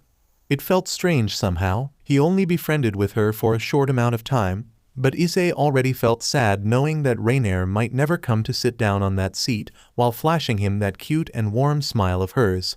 She was, after all, his first friend and could be the sign that tell him that his life was about to change. He became a devil. A appealing black wings angel, an even more appealing and attractive one. Sona and her family were now his friends. He lost his humanity, but in turn he gained a lot more, and one of them was his sense of hearing. It wasn't so bad after all. His life changed so much after meeting Raynare. "Issei, I'm trying to talk to you," Matsuda cried out and slammed his hand down to Issei's table to gain the brunette attention. Issei only glanced his eyes up and didn't do anything. "How rude," Kurawu said while pushing her glasses up. "When are you going to accept that he is deaf and not someone as low as you are?" she asked, and some of the girls in class glared at him while cracking their fist. "That is not the point here," Matsuda cried out. "What do you want?" Issei turned the board around and showed it to Matsuda. The baldy pervert immediately grabbed a pen on Issei's table and hurriedly wrote what he wanted to ask Issei on his board. When he was done, Matsuda turned the board around and showed it to Issei. "Do you remember that beach? Amano Yuuma? Sona Kaichu told me that her real name was Raynare." Issei's BLD boiled when he read those words and forcefully stood up, grabbing Matsuda's collar and, much to his shock, lifted him up a few inches above the ground. "Don't call her that," Issei growled and glared coldly at Matsuda. "Hey, I'm sorry, all right," Matsuda cried out in panic. "Let me go." It took a while for Issei to realize what he was doing and immediately dropped him.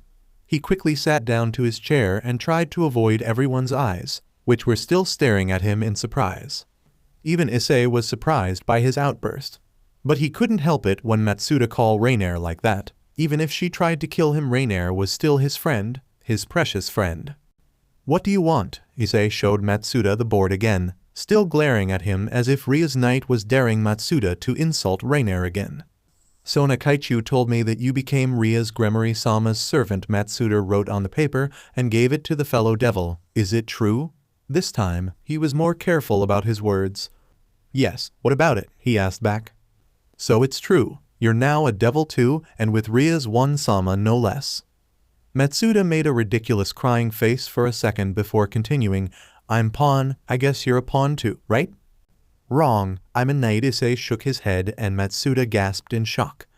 "Impossible!" the baldy pervert cried out loudly in shock. He accepted to become a servant of Sona Citri after she came to his house and explained everything to him before reincarnating him with a single pawn. He was a mere pawn, while a deaf boy is a knight. How could something like this happen? Unfortunately for Matsuda and luckily for Issei, the teacher arrived and class started. Line break. "Eyes, come here please." It was during break time. Issei immediately headed to the old school building to avoid Matsuda and Marahama. The former returned to his normal self as soon as his pervert partner in crime appeared, trying to drag Issei into one of their pervert stuffs. This time it was about a new pawn DVD or something like that, featured their idol. With his headphones on, Issei walked into the clubroom and saw Rias smiling at him, patting the spot next to her on the lawn. Issei couldn't help but notice a thin and long object wrapped in crimson cloth lying on the table next to his MSTR. "What is it, Buchu?" Issei asked and sat down. "I got something for you right here." She smiled and picked the object up from the table and gave it to him. "Here you go." The boy looked at it for a moment before unwrapping the cloth around the object and revealed it to be a long katana with black scabbard, with an ornate bronze guard. The handle had the traditional wrapping, but it was crimson red instead of gold with black ornaments, while the guard was octagonal. Issei put the cloth down to the table and slightly pulled the sword out of its scabbard to the blade, which featured several intricate ornaments, and the most notable is the crest of the Gremory household at the endpoint of the hilt. "It's a gift from my brother's knight," Rias informed. "He is Kiba's swordsmaster, the strongest swordsman I know." "Wow," he said in amazement. He didn't know much about swords, but he could see that this sword was very well made, and the blacksmith must be a professional. The blade looked like it could cut through steel with ease. "Buchu, you know you don't have to. Like I said, I only want the best for my cute servant." Rias smiled to him. "Plus, this is also a gift from a fellow knight," he said. "It would be a disgrace if you refuse it." Issei's sweat dropped at that. "So accept it all right?" "Thanks, Buchu." Issei smiled and sheathed the sword. "Akeno will teach you some magic so you can put away and summon the sword every time you want to later. For now," she then pulled out a paper, "I got your first devil job right here." Issei nodded his head. "It's a new client for our business, so I decide to send you to that human. I hope you will accept them at your customer." "I will boot you." Issei nodded his head. While doing devil jobs, everyone had their frequenters, the ones who frequently asked for devil's service. Issei felt really happy that his first customer would become his full-time customer. Issei walked to the teleportation magic circle and stood above it. "Good luck, eyes," Rias smiled to him while her Akeno prepared to teleport him away to the address written on the request. "And remember to be nice to them. Try to think that they are already your friends like us," Rias wisely advised, knowing about his shyness better than anyone. "Yes, I will." Issei nodded his head and took a deep breath before being teleported away in a flash of crimson. With a blink of eyes, Issei was no longer in the clubroom, and his surrounding was changed from a Victorian-styled room filled with mysterious and magical things to a rather girlish room, letting Issei know that his client was a girl. The walls was painted pink while the ceiling was white in color. The place was rather big and filled with stuffed animals of all kinds and sizes, especially on the pink queen-sized bed with spotless white sheet. This girl must be very rich and loved cute stuffs at the same time. There was also a rather large wardrobe at the other side of the room beside the bed and a table near it. "Oh, you're here early." Akuma-kun. Issei turned around after hearing her voice as well the sound of a door being opened and saw a girl standing there smiling sweetly at him. His client was a very appealing girl with blue-green eyes, the same color as Rias Gremory's eyes, and extremely long light pink color hair, which was tied into two large tubes by two flowery hair clips and rest on her shoulder. Several long bangs framing her face perfectly. She was wearing the uniform of a local high school at Kyo Town with white stocking and black shoes, and from her appearance Issei could tell that she wasn't much older than he was, as she was only a little taller than him. The girl was also wearing glasses and carried a bag in her hand, probably just got back from school. Though, he couldn't help but admit that she looked oddly familiar. "Oh, the devils can magically teleport, so I can come here right away," Issei informed her after realizing that he had been staring at her for too long. This girl wasn't just appealing, but she was also very attractive, spotting a very large bust and curves at all the right places. "I see. This is my first time making contract with a devil, so, well, everything is kind of new to me. I was hanged the leaflets yesterday. Before that, I didn't believe that devils like you were actually living among us human." The girl smiled to him. "I'm Momo." She offered her hand to him. Issei Hyodu. Issei took it and shook her hand. While doing so, he couldn't help but notice that she was eyeing him curiously. "Is there something wrong?" "No, it's just, you don't seem to recognize me, do you?" she asked with a somewhat hopeful tone. "No, miss. This is the first time I meet you." Issei shook his head and admitted truthfully, though she did look familiar to him. "Is that a good thing?" "Of course," she said cheerily, clapping both of her hands together. "What are those things on your ears?" she asked curiosity. To her they looked like a normal headphones, but the glowing magical circle beside them told her otherwise. "Oh, I'm deaf actually." The smile on Momo's face dropped instantly. These headphones gave me back my sense of hearing by converting the vibrations of sounds and transfer them directly to my brain. At least, that was what my MSTR told me. I see you, poor thing. Momo nodded her head with a sympathy smile. No worry, Momo-san. Issei grinned. So, what can I start to help you with? Ah yes, devil job, right? Issei nodded his head and Momo continued. By the way, how old are you? She asked curiously. I'm 16. Perfect. You can start with doing my homework for me. Normally I will do it myself, but I have I'm busy tonight. Issei couldn't help but raise an eyebrow at that, but smiled nonetheless. Since we're the same age, I take that these homeworks should be fine with you. Yes, Momo-san. Issei nodded his head. I will finish them in no time. He would never boast about his knowledge, but Issei was confident about his schoolwork and he was sure that he could handle her homework just fine. Great, I will go take a bath now. You can do them there at my table. Momo handed Issei a bag before heading to her wardrobe. The Knight of Rias Gremory walked to Momo's table and sat down, starting to work. Opening the first notebook, Issei could see that Momo have a very good and neat handwritings. Well, let's start to work then. Issei muttered and found her latest homework, which wasn't too strong in his opinion, but still very challenging. It didn't take long for finish the first subject, math, and headed to her second subject, physics. Half an hour later, Momo came out of her bathroom, fully dressed in her normal clothes while using a towel to dry her long pink hair, though it took her a while in doing so because her hair was just too long. Picking up a comb, Momo started to gently ran the comb through her hair and silently stood behind Issei to see if he was doing good. To her surprise, he was doing very well. Wow, you're very smart, Momo admitted when she saw the answer of her English's homework.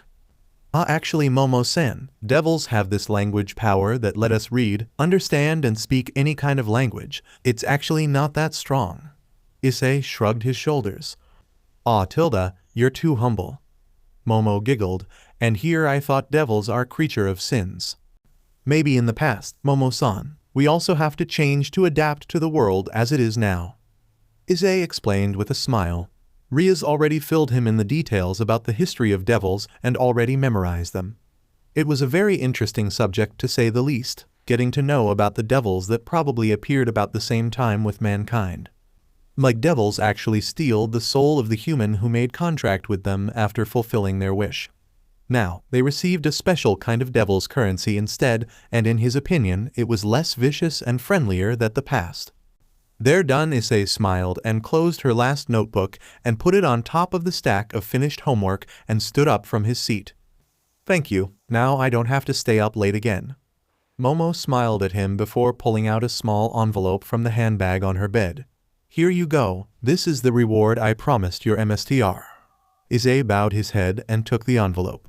Pretty much it was more or less his first ever pay. Because of his deafness, there wasn't many places would accept him even if Issei ever decide to look for a job, which he probably have to in the near future.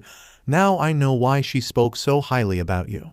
You're deaf, but you know how to overcome your condition, even with or without those headphones. She smiled. Thank you, Momo-san, Issei said gratefully. If anything, Issei would never put it that way. It took him a lot just to stand here and talk normally with his client, but no matter what, as he didn't even know what Rias told Momo about him, he was very thankful that he had a MSTR like Rias Gremory. I will call you later if I ever need your assistance again, Issei-kun, Momo said and sat down, picking up her shoes and start to put them on her foot. I hope we will meet again soon in the future. I hope we will, Issei smiled to her. See you later, Momo-san. He left for the door and left the place. He could call Akeno through a mobile device inside his headphones so that she could teleport him back to the Orc Club room. But Issei decided to take a walk first and thought that he shouldn't always bother Rias Queen. Though, he must remove the headphones first before heading into the place that wasn't involved with supernatural things.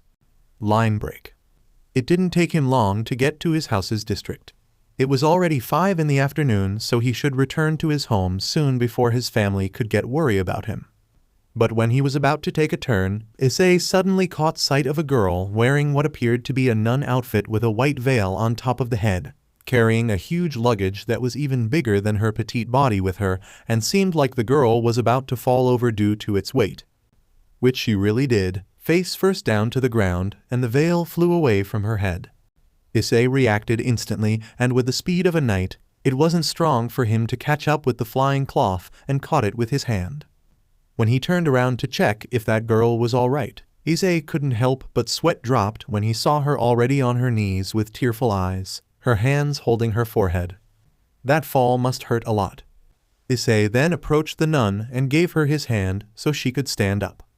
"Aw, you Tilda. Why do I keep on tripping over? Oh, I'm sorry. Thank you very much, Tilda." The girl said something, and of course he couldn't hear and took his arms and gently being pulled up by the much stronger boy. Without a word, Issei held out the veil he was holding and gave it back to her. "Thank you very much, mister." She smiled brightly. Her eyes sparkle with excitement as she gently placed the veil back on her head. Though, a frown then appeared on her face when Issei pointed to his ears while shaking his head. "Oh, you're deaf." The girl then made a sad face. "I'm so sorry for being so rude like that." Asia bowed her head to him and made an apologetic face. Issei held out his hand and shook his head with a smile, wanted to tell her that it was all right. Issei then pointed his hand to the luggage she was holding and made a helping sign, though he wasn't sure that she could understand sign language. The girl just looked at him curiosity while tilting her head to the side in confusion. Sighing in defeat, Issei reached into his backpack and pulled out the board. He wrote it in English, since from her appearance he could tell that she was a foreigner. "Would you like me to help you carrying that luggage?" The girl gasped in surprise and shook her head rapidly, and Issei quickly added, "Don't worry, it's too heavy for you to carry after all." He smiled at her, and the girl looked unsure for a moment before nodding her head. Issei then came over and took the luggage from her hand. With his new devil's strength, it didn't take him much effort to lift it up from the ground and place it on his shoulder. "Here, I'm Issei Hayadu. What's your name?" Issei gave her the board, which she took it and hurriedly wrote her answer on the board. "My name is Asia Argento. It's a pleasure to meet you, Issei Hayadu." She smiled brightly at him before bowing her head. "You must be a resident of this town." Her question made Issei nodded his head. "Your English is very good." He nodded again. "I can't speak Japanese that well. I was lost and other people couldn't understand what I was saying." The nun held her hands together in front of her chest and her face saddened. Issei then pointed his finger to the pen, telling her that he wanted to write something, and Asia gave it back to him, holding the board for Issei while he was writing down his answer. "What are you doing here all alone?" he questioned. "Oh, I was appointed to a local church of this town. I'm a nun, by the way." She smiled cutely at that. Issei made a confused face because as far as his concern, there was only one church in this town, and it was abandoned. Rias also warned him to never wander around the place, even after it was abandoned. Holy aura was still lingering around it, and it wasn't good for a newborn devil like him at all. "Why you do? Thank you, Tilda. This is all thanks to God," she said loudly with her eyes sparked with excitement. "You are." Suddenly Asia turned her head to the side when she heard the cry of a boy when they were crossing a park. Issei also already noticed this as well. "Are you all right, Yash-kun?" the woman next to the boy asked as she looked at the child. Issei guessed it was the boy's mother, and the boy had just tripped over on his feet. Then suddenly, the sister stepped forward and approached the boy with a gentle smile on her face. When she was in front of him, Asia then kneeled down in front of him. "Hey, are you okay? Boys shouldn't cry with a minor injury like that." The blonde young nun patted the boy's head gently. Though, Issei could tell that the boy didn't understand what she was saying at all, but thankfully with her kind smile, he quietly stopped crying and calming down. The sister then put her palm where the boy had injured himself. Next moment, Issei gasped in shock when a green glowing orb appeared from the nun's palm and was flashing onto the boy's knee and magically making the injured disappear without a trace. Amazing, the knight thought to himself. This must be the power of a sacred gear, the gifts of God to human. The boy's mother was in shock, and Issei really couldn't blame her at all. Anyone who saw unimaginable things like that would have a similar reaction. "Here, your wounds are healed. The pain should be gone now." Asia patted the boy's head and turned her head back to look at him. "I'm sorry, but I had to." Then laughed while sticking her tongue out. The boy's mother, who was shocked before, shook her head, then grabbed the boy's hand so they could leave quickly. "Thank you, One-chan." the boy said happily as his mother pulled him away, no doubt afraid of them. That power, he muttered with words, and Asia grabbed his board to write it down for him. Yes, it's the power to heal. It's a wonderful power that God gave me. She looked a little sad while she was showing it to him, even though she was still smiling. Unconsciously, Issei reached for his magical headphones but stopped himself at the last moment.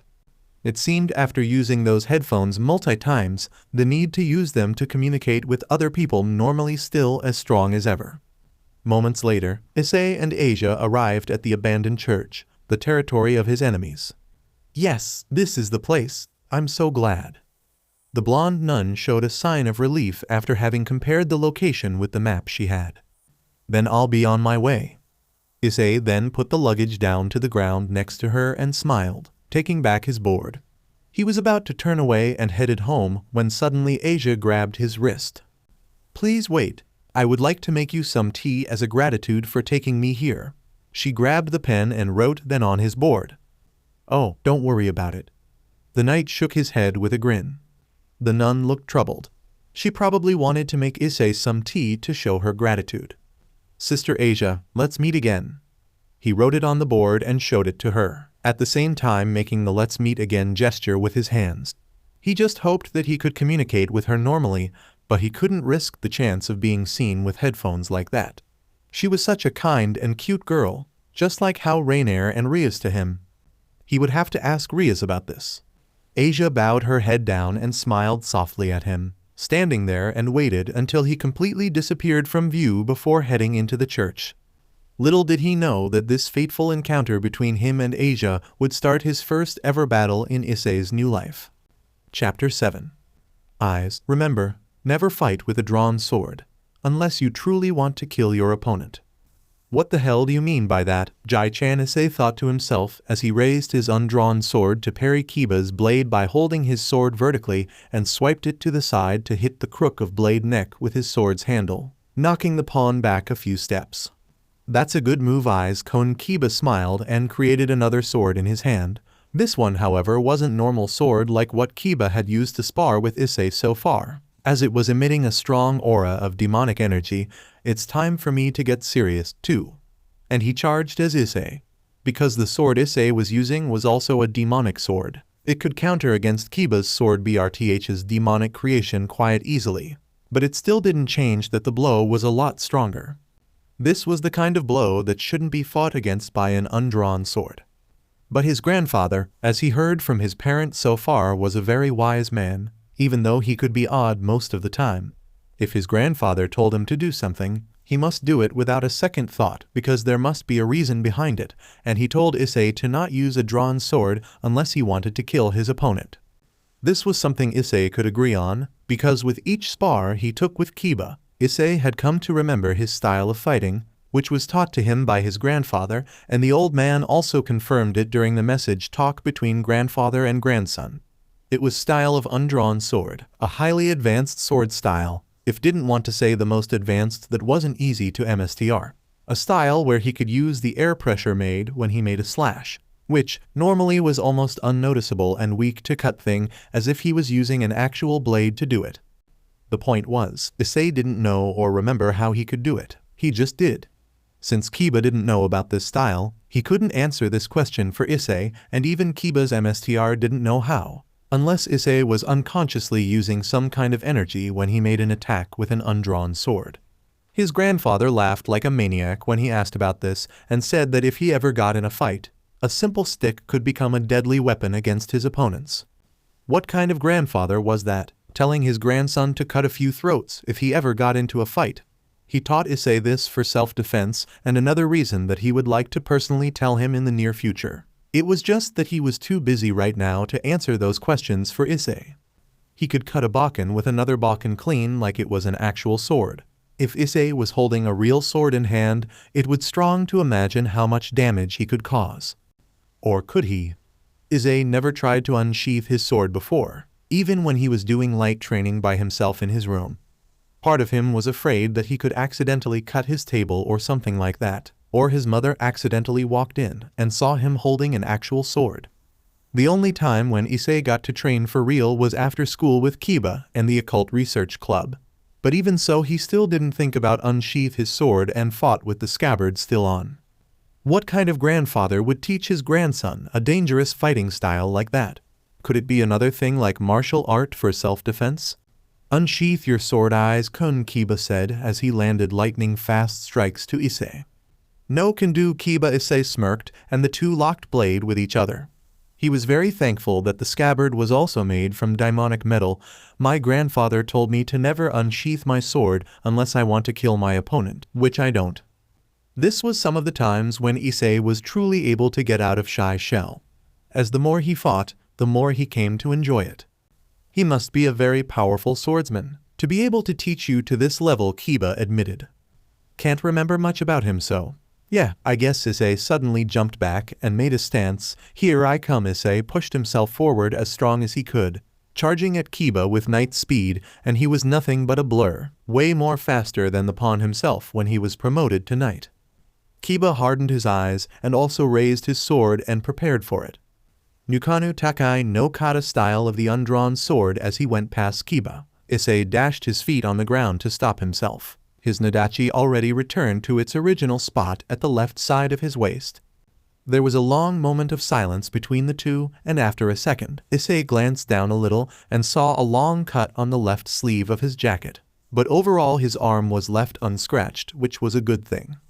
Kiba did get him at the last second after all. However, "Aw man," a smile appeared on the knight's face as he turned around and looked at Kiba, who was holding up what was left of his sword while smiling and scratching the back of his head nervously. "You got me there again, eyes kun."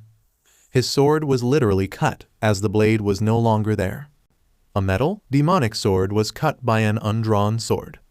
"You got me too, you know." Issei brought his left arm up to show Kiba the cut. Kiba was, indeed, a very skilled swordsman with deadly techniques. Even when he was moving at knight speed, he was still able to raise his weapon to block the strike, even though it didn't turn out well for the sword BRTH Sacred Gear's creation. "No worry, eyes kun, for someone who trained when he was young and didn't fight for years.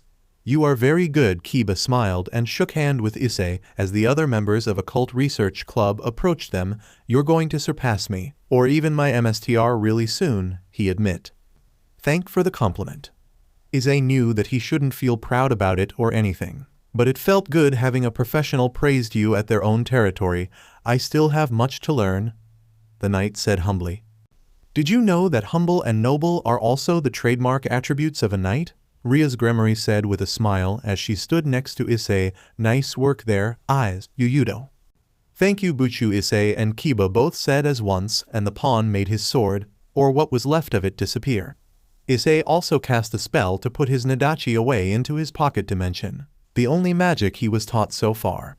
Akeno promised him that she would teach him a lot more magic, even the more advanced one, but it would be later.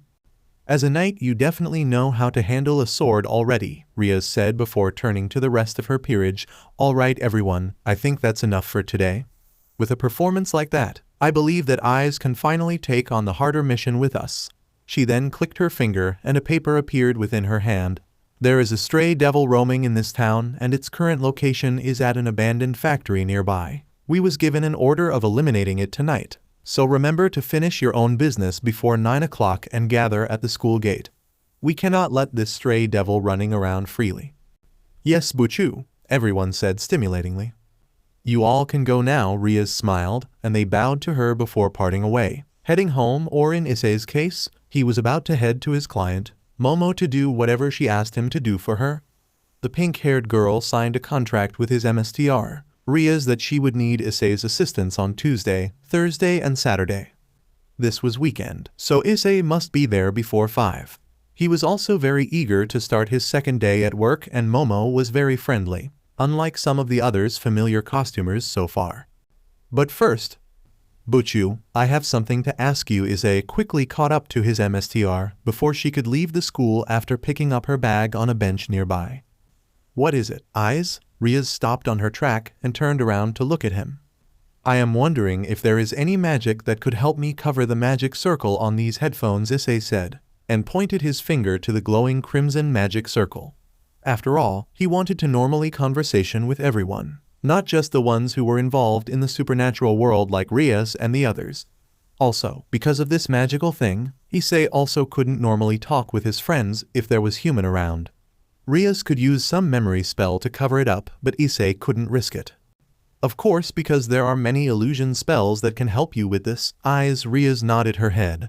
But don't you think that people, including your family, will question about how can you get such a device like that, Rias said.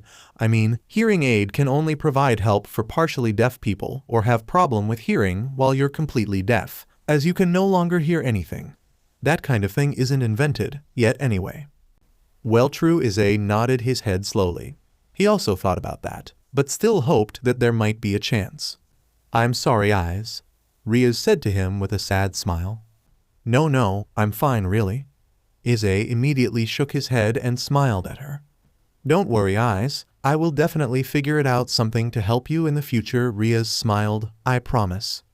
I'm sure you will. He couldn't help but smile at that and blushed a little at the smile she was giving him. Line break. Ada, you're always on time, aren't you, Akuma-san? Momo Momonozo smiled widely as she saw Issei Hyodu fully appeared from the glowing magic circle manifested on the floor of her apartment. The Knight of Gremory turned his head to look at Momo and smiled at her. The pink-haired girl was sitting in front of a mirror and combing her slightly wet hair from the bath she took earlier. Good afternoon, Momo-san, he greeted formally. How are your day? Gone pretty well. Momo then gave him a thumb up. By the way, good job with my homeworks. I got a full A+ thanks to you. Really? Issei asked in surprise, and I thought I mistook a few things there. Both of them laughed softly at that. How can I help you today, Momo-san? Well, since there is no homework today, you can start with helping me comb my hair. Momo gave him the comb. Are you sure? Rias Gremory-san called you a knight. Momo turned around and looked at Issei through the mirror, putting the comb onto the table, which I don't know why, by the way, but I do believe that you can treat girls like a princess or something like that. Okay then? Issei shrugged and stepped forward, picking the comb up from the table and started to slowly run it on her hair. Her hair was extremely soft and smooth, as if it was made from silk. Issei-kun, how long have you been a devil? Momo spoke up with a question. You're a reincarnated devil, aren't you? She turned around slightly to ask him that question. Yes, Momo-san, and a week, I suppose. Issei said with a frown, remembering about the day he almost died, the day he took that light spear from Raynare for Matsuda. If Matsuda didn't carry Gremory's contract leaflet with him, Issei didn't know what would happen to him. At that time, Issei didn't care much about himself, since he didn't have many friends to begin with.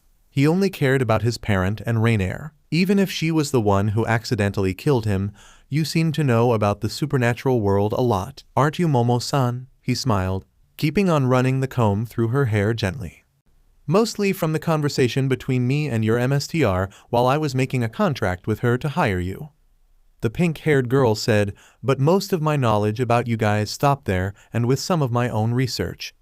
She then smiled while closing her eyes, mostly from the Bible, but let me tell you, they're not describing the devils nowadays. I can see that. Issei nodded his head before asking, Momo-san, how long have you been aware of the supernatural world? 2 or 3 years ago, I suppose. Issei stopped his comb and looked at her in surprise, but at that time, I didn't pay much attention to it until recently, when I received Rias Gremory-san's leaflet. I realized that all of my suspicions were the truth. The angel, devil, yokai, they does exist and are living among us human.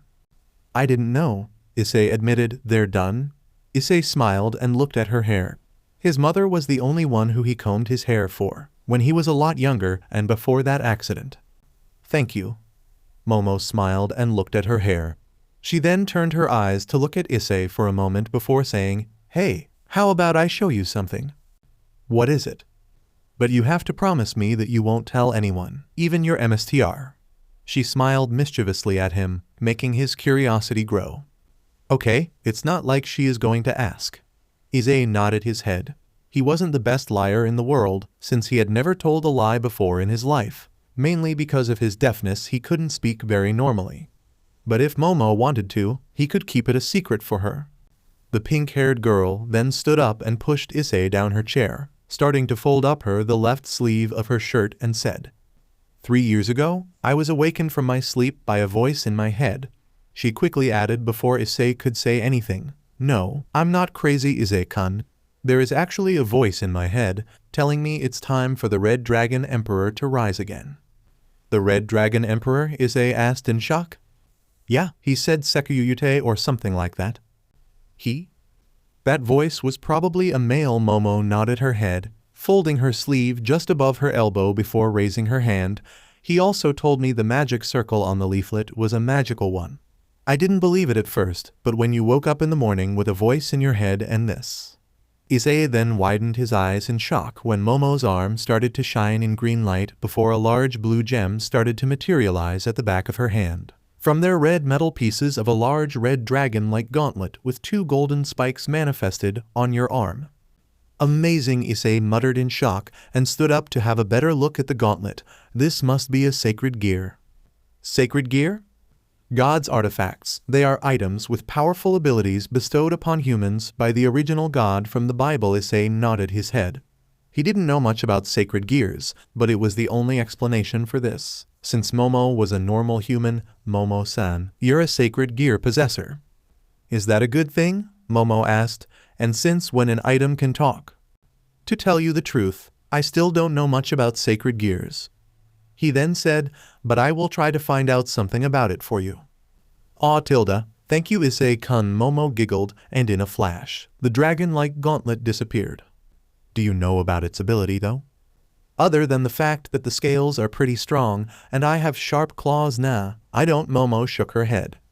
Okay then, dragon-like gauntlet. At least I know what to find now. Issei nodded his head with a smile before checking his clock.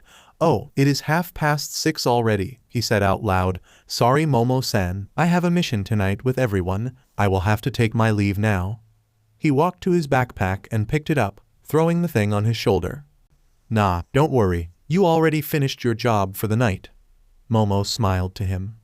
Next time, I will definitely return with the answer for you. Momo-san. Issei smiled before taking his leave. Line break. The devil, those who was turned into a servant devil of a high-class devil with a peerage, but who betrayed or killed its MSTR. Cases like that rarely occur, but it did happen every day. The power of devils, compared to the normal human, was enormous, as one could never compare it to the time when you were a human, so there would be those who was blinded by this and chose to use that power for their own self-interests. Those devils would leave their MSTR's place and cause destruction at different locations. That was a stray devil. In other words, a stray dog. But wasn't just any normal stray dog. They were stray rabid dog and always caused troubles. When found, the MSTR or the other devils were ordered to eliminate them. Simply, that was the law of the devils. Other beings, such as angels and fallen angels, would see them as threats, and they would definitely eliminate the stray devils whenever found. There was nothing scarier than a devil who does not abide by any rule. Issei went to the unused building located at the outer part of the town along with his MSTR and his fellow servant of Rias Gremory. Every night, this stray devil was luring humans to the building to feed on them. Issei's handle on his sword tightened when he thought about the children that were eaten by this stray devil. Surprisingly enough, Issei didn't feel nervous when he knew that he was about to kill a living being, one who used to be just like him. There was a request from the high-class devil to hunt it down. Since it has escaped to the territory of Rias Gremory, I would like to ask you to eliminate it. Apparently, this was also one of the jobs of a devil. It was nearly midnight, so most people already went to sleep at this timing, so they would have to keep it as quiet as possible. This was the world of darkness, but thanks to his devil's trait, he could have a very clear view of his surroundings and the abandoned building. Smell of BLD. Koneko covered her nose with her uniform after she says that, but Issei also said something at the same time. Bloodlust, the knight said before turning his eyes to look at Koneko, who looked at him with her usual blank expression but nodded her head to agree with him. He couldn't quite explain it, but he felt some kind of sick and creepy aura radiating around the place and coming from the building, so the only explanation was the bloodlust of that stray devil. You can feel it? Issei nodded at Ria's question. That's a good thing. Eyes, she smiled and patted his shoulder before walking ahead. When they stepped into the building becomes quiet. Issei could feel the presence of an enemy nearby, and its intent to kill them wasn't normal. Issei's body was shaking, but not because he was scared. It was because he was about to experience a real battle. So far, all of his fights were against Kiba, and they were all friendly spars. This would be his first ever battle, and he couldn't help but feel some abnormal excitement swelling inside of him. Was this a good thing? To feel excited when you were about to kill something? Issei had to wonder it out loud from the deep of his mind. It was wrong, somehow, but he couldn't help but smile slightly and put his other hand on the handle of his Nadachi. Just what was he thinking anyway? "You okay, Issei?" Rias asked. For a second she swore she saw a rather bloodthirsty smile on Issei's face, which was very abnormal for the usual gentle and calm boy, but decided that it was just her imagination. "Yeah, Buchu, I'm fine." Issei nodded his head and changed his sword-holding style. Now holding it by its handle and ready for battle, "I'm ready." "Good, this is a good opportunity to experience what it's like to fight for real." Rias nodded her head with a smile. "Normally, we will fight together, but tonight I think this is a great opportunity to witness what you're truly capable of in a real battle. Let's test your skills here, all right?" But she immediately added before he could say anything, "But we will immediately step in if things turn bad, understand?" "Yes, Buchu." Issei nodded his head and took a deep breath. Unknown to them all, Akeno was currently looking at Issei with an observing eyes. She couldn't place it, but before Rias started talking with him, she swore that she felt something from the night. She was, after all, masking her sadistic personality with a calm and gentle expression, so she would definitely realize someone like her if she saw them. Thing was, she always thought Issei was a deaf boy who always wore a somewhat sad smile on his face, but after that feeling she could no longer tell if he was a calm and noble knight or not. Maybe it was just her imagination. Since the place was filled with bloodlust, a newborn devil like him must be affected somehow. But so far, Issei had proved to be a quite skilled fighter, so there was no way he could get affected by this weak bloodlust. "It's here." Issei couldn't agree more and nod his head. "I could feel it coming from a farther disdain. Thanks to the presence of the enemy, and its intent to kill became a whole lot stronger. I can smell something disgusting, but I can also smell something delicious. Is it sweet? Or is it sour?" They could hear a low voice, which was coming from below the ground. "Stray Devil Vaser, we are here to eliminate you," Rias said loudly and strongly. "Keta keta keta keta keta keta keta keta keta keta keta keta keta keta keta keta." The abnormal laughter echoed around them. That was no laugh of a human being. It was the laugh of a monster. "NGGH." A topless woman appeared from the shadow. At first Issei thought this stray devil would take on the form of a very tall woman, but the heavy footsteps told him otherwise. The next thing about Vaser that appeared was the lower body of a gigantic beast. It was a grotesque being with an unnatural form having a woman's upper body and the lower body of a monster, holding 2 spears in its hand. The lower body of the monster had 4 fat legs with sharp claws, and it also had a snake tail. From the size of it, it was definitely more than 5 meters tall.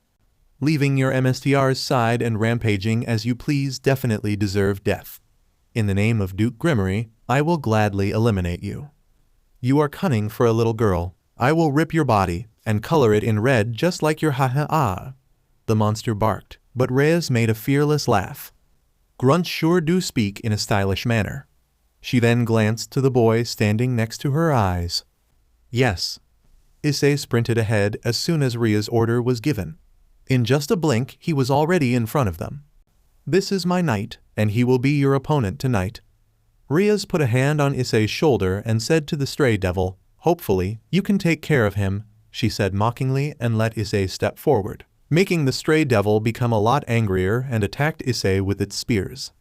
But much to everyone's amazement, Issei simply rose his still undrawn sword to block Vaser's spear, as if the attack was weightless. Issei must have a rather strong spiritual energy to block it flawless like that, Rias said. That sword, after all, is no ordinary demonic sword. It has the power to absorb some of the user's spiritual energy to harden itself, making it almost unbreakable. Rias smiled. Not only that, when reached a certain amount of energy, a red barrier then suddenly appeared around the scabbard of Issei's sword, and it knocked Vaser's spears back.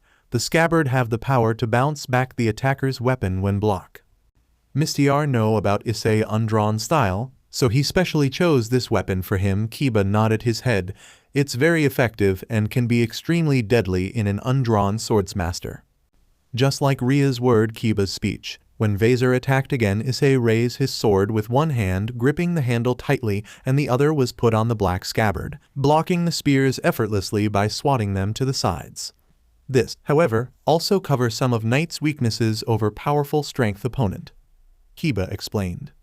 Before the stray could take his spears back, Issei already charged forward with speed that made him nothing but a blur, his sword brought back in one of his undrawn style. Within seconds, Issei's speed increased threefold, reaching the ultimate speed that could no longer followed by normal, untrained eyes. Next moment, the scream of the monster echoed. Chaya! As its right arm were cut from its torso along with the spear, BLD gushed out of its wound. Issei reappeared underneath the stray with the scabbard of his sword tainted in BLD. A sharp, extremely clean cut with an undrawn sword. Diamen Insect. Stomp. The beast tried to stomp on Issei with its gigantic front limb, but Issei easily dodged it by moving out of the way and ran at the nearest wall fast enough to run up on the vertical surface before stopping when he reached the monster height, bending his knees before pushing his feet onto the strong surface, launching himself toward the stray while twisting his body around. Its last arm was separated from its body less than a blink of an eye. That's enough eyes, Rias said with a satisfied smile. You can leave the rest. But a frown appeared on her face when Issei reappeared on the opposite wall with his bangs shadowed his eyes, with his lips forming into a strange, cruel smile. He was enjoying this. This thrill, this excitement. His entire body was being shaken by them as his left hand moving on the scabbard that coated in the stray's warm BLD. I will kill him. His cold, chilling voice sent shiver down everyone's spine. He made the same movement like before and grabbed the handle tightly, launching himself toward the stray while slowly unsheathing his sword. Ironically enough, the blade was glinting and some kind of aura was being released from inside of the scabbard. He was aiming for the head. Eyes, that's enough, Rias cried out. At the very moment, a sharp pain shot through his entire body, coming from the scars on the right side of his body, snapping the knight out of his state. Eyes, remember, never fight with a drawn sword, unless you truly want to kill your opponent. His grandfather's voice echoed within his head and Issei resheathed his sword at the last moment, but somehow he still managed to put a deep gash on the stray devil, going all the way from its right shoulder to its left hip, making a massive amount of BLD to shot out of it.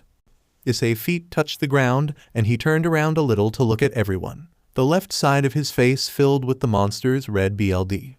Akeno, you guys finish it. Rias ordered and her queen, along with the pawn and the rook stepped forward to end the stray devil's life. Rias, however, grabbed Issei's wrist and pulled him out of the area.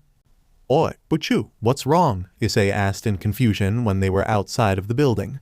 But Issei could still hear the scream of the monster as well as the sound of lightning striking violently. What's wrong? Rias asked in shock. Are you really asking me that? What happened back there? Eyes? That wasn't you? What are you talking about, Buchu? She glared at for a long second. Okay, I might overdid it a bit, but didn't we come here to take that stray devil down? Yes, we came here to kill that thing, but you're enjoying it. Akeno-san is enjoying it. The knight pointed her hand to the factory, where a sadistic laugh could be heard. But that is how she is. Not you. Rias shook her head. Eyes. For a single second back there, I couldn't recognize you at all. Her voice softened. Tell me, what happened? I don't know, Buchu, Issei admitted truthfully. He didn't know what had gotten to him back there, but all he could feel was the excitement of experiencing the first real battle in his life. He wasn't even hesitating to end that stray devil's life. For a newbie like him, this definitely wasn't normal. I see. Rias nodded her head, deciding that she shouldn't push this matter anymore and would let Issei tell her when he want to. With a snap of her fingers, Rias summoned a wet towel into her hand and started to wipe the BLD from. Here, let me help you. She smiled and Issei closed his left eyes so Rias could freely clean his face for him. Promise me you won't get yourself in that force yourself like that again, alright? Yes, but you. Issei could only nod his head with a small smile. Chapter 8. Even though his magical headphones were Well, magical, most of its parts were machine, and just like any machines in this world, they still needed daily maintenance to function properly. Sitting on his chair with his headphones, tiny accessories on the table in front of him, Issei carefully used a clean cloth to clean a very small truckle he was holding with tweezers, making sure that he wouldn't miss any place, even the smallest ones. The accessories Issei had removed from his headphones were all removable, as there were more smaller electronic parts within them. He didn't want to accidentally break his headphones, and since he wasn't a mechanic, Issei didn't want to test his luck. But for those parts, Issei could use an empty sprayer to blow the dirt inside away. As Issei was maintaining his hearing aid, he couldn't help but think about the night 3 days ago, when he mercilessly cut down stray devil Vaser's limbs as if it was the simplest thing in the world. Sure, they came there to eliminate that stray devils, and Akeno did show him anything but mercy before ending his life, the best way her sadistic personality could come up with. But now that he could finally sit down and rethink about what happened that night, he couldn't help but feel something was definitely not right with him. Issei had never killed any living beings before. Of course, he wasn't a saint, because he did end a few bugs and some cockroaches' life because they sneaked into his room in the night. But a being like Vaser, who formerly a devil like him, never, and yet he was ready to end its life like he had done it multi-times before. Like what his MSTR said, it just wasn't him, and it felt wrong, somehow. Did he have an inner, sadistic personality like Akeno? If he really had one, he should know about it, right? That night, Issei clearly showed a side of himself that no one had seen before. Even Issei was shocked after his head cooled down. All he felt at that time were excitement and the feeling of adrenaline pumping strongly within his body, not just his mind. His grandfather should know something about this, since the man was the one who taught him how to fight. However, he couldn't just go around and text him something like, "Hey Jai-chan, I got in a fight with a stray devil, and I wanted nothing more than beheaded. Cool. Did I show any bloodthirsty personality when I was young?" That would be outright ridiculous, and only when his grandfather was crazy he would believe him. Sighing longingly, Issei then put the cloth down to the table and started to put his headphones back together before putting them to his ears, pressing the button on the right one to activate both of them. A small smile appeared on his face when he could hear the sounds of everything around him again, as well as his parents' voice talking with each other downstairs. Standing up and walked to the window, Issei opened it and shot out of his room to the rooftop of the house in front of him, landing softly on the surface before starting to run at night speed, making it almost impossible to see him with the normal eyes. Even when the people at the street below accidentally look up, their eyes would never be able to catch up to him. He was heading to Momo's house to do yet another job request for her, as he would definitely arrive at her house sooner than usual. Today he was going to head to his second client of his devil's life, and unfortunately his meeting time would be at 6 in the evening. He wasn't going to be a familiar costumer like his pink-haired client, so hopefully this would be a one-time thing and Momo could understand for him arriving at her house an hour sooner than usual to do his devil job. It didn't take him long to arrive at her apartment and got inside through her window. Issei always wondered why Momo lived along in Kyoto town like this, as an appealing and attractive girl like her could easily become a target of perverts and thieves alike. But as far as he knew, she had been living here for years and nothing happened, so he knew that Momo could at least handle her own rather well. Her parent wasn't living with her though. They lived in a different town of Japan and always away from business. The reason why she moved here and lived alone like this was unknown to him. "Momo-san, I'm here." Issei looked around and saw her shoes on the shoes rack, realizing that she was home but couldn't see her anywhere. But he did hear the sound of water pouring down to the floor from a shower. "Issei-kun, is that you?" Issei turned around and saw the door of the bathroom was open just a little for Momo to peek her eyes out to look at her guests. "You came early, didn't you? What time is it?" Clearly she was taking a bath again. This girl must really love to bath, because every time Issei arrived at her house, her hair was wet from taking a shower. "It's 4 p.m. Momo-san," Issei answered. 4? Isn't that too early?" There was the sound of the shower being turned off. "Sorry for coming early, but I have a request from another client tonight at 6, so I'm hoping that you can let me start my work today an hour sooner than usual." "Don't worry, Issei-kun. Of course you can," Momo said before opening the door of her bathroom again and pointed to a bathrobe hanging outside. "Can you get me the bathrobe?" "Of course." Issei immediately walked over and took it away from the hanger and gave it to her. Issei then waited patiently, and not a minute later, Momo stepped out of the bathroom, the bathrobe wrapped around her body, just enough to cover a little more than a half of her large melons. Being a gentleman, a knight to be exact, Issei wisely turned away, but he did catch the sight of the top of her bountiful melons, which seemed like it was about to spill out from the bathrobe. The bathrobe was also rather short, stopping just above her mid-thighs, showing off her impressive toned legs that was clearly train. "Oh, such a gentleman, aren't you?" Momo giggled. "I nearly forget that you're a knight." She then sat down to the chair in front of her mirror and smiled. "Don't worry though, it's healthy for teenage boys to stare. Plus, it also proof that I'm appealing and sexy, aren't I?" Yeah, kind of," he then added quickly to answer her last question, "and of course you're appealing, Momo-san." "Ada, thanks a lot, Issei-kun," Momo giggled before saying, "Can you comb my hair today as well?" But before he could take a step, Momo pulled out a hairdryer from her drawer and gave it to him. "But we need to dry my hair first." "Ah yes, of course, Momo-san." Issei nodded his head and walked over to take the hairdryer from his client, activating it by pushing the button on the handle before turning it around and let the hot, strong air slowly drying her slightly wet pink hair, as his fingers also running through her silky lock to make sure that she would be completely dried. "I'm sorry, Momo-san, but I'm still not finding out anything about your sacred gear yet." "Oh, don't worry, Issei-kun, there is no need to rush." The pink-haired young woman smiled softly to him. "It isn't like I will need it for anything, was it?" "Of course, Momo-san." Issei nodded his head with a smile. "Hey Issei-kun, do you have a girlfriend?" The knight dropped the hairdryer onto Momo's head after hearing that question. He quickly caught it though, before it could touch the ground, but the impact with Momo's head had been made. "Ouchai!" Momo groaned out in pain and held her head with her hands. "There is no need to react like that, you know," Momo said while gently massaging the spot. Sorry, Momo-san, I was just, well, surprised by your question," Issei said apologetically. "So, do you have or not?" Momo asked again, feeling the pain go away. "No, I don't, Momo-san." "Are there any girls you like?" Momo asked, and Issei became a little silent at that. He also didn't react to her question like before, allowing Momo to know his answer without him telling her. "Well, shame though, I won't mind dating a guy like you." "Guy like me?" Issei asked with embarrassed smile. "Momo-san, I'm not that great." "Well, tell you, it's strong to find a decent boyfriend nowadays, especially a boyfriend with a personality like you." Momo then pointed to her hair. "Let me ask you, how many guys out there willing to do simple things like drying and combing their girlfriend's hair, and even doing a very good job at that? And don't tell me that this is because of your devil's job." "I don't know, really, Momo-san." Issei shook his head with a smile, really paying that much thoughts to these kinds of things. "That girl doesn't know how lucky she is, Issei-kun."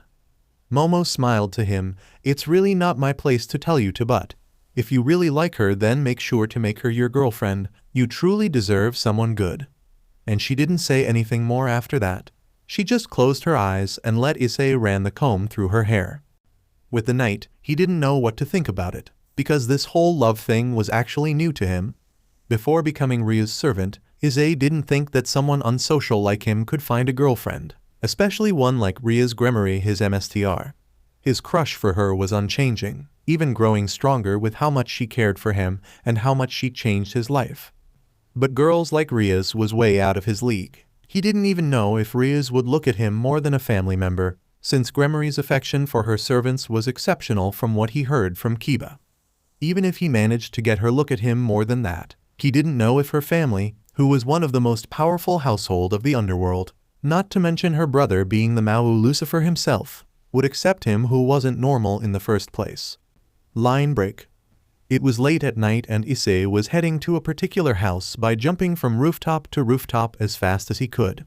If Momo didn't ask him to give her a shoulders massage while she was watching a Kamen Rider Drives episode show on TV, then Issei wouldn't have to run like this.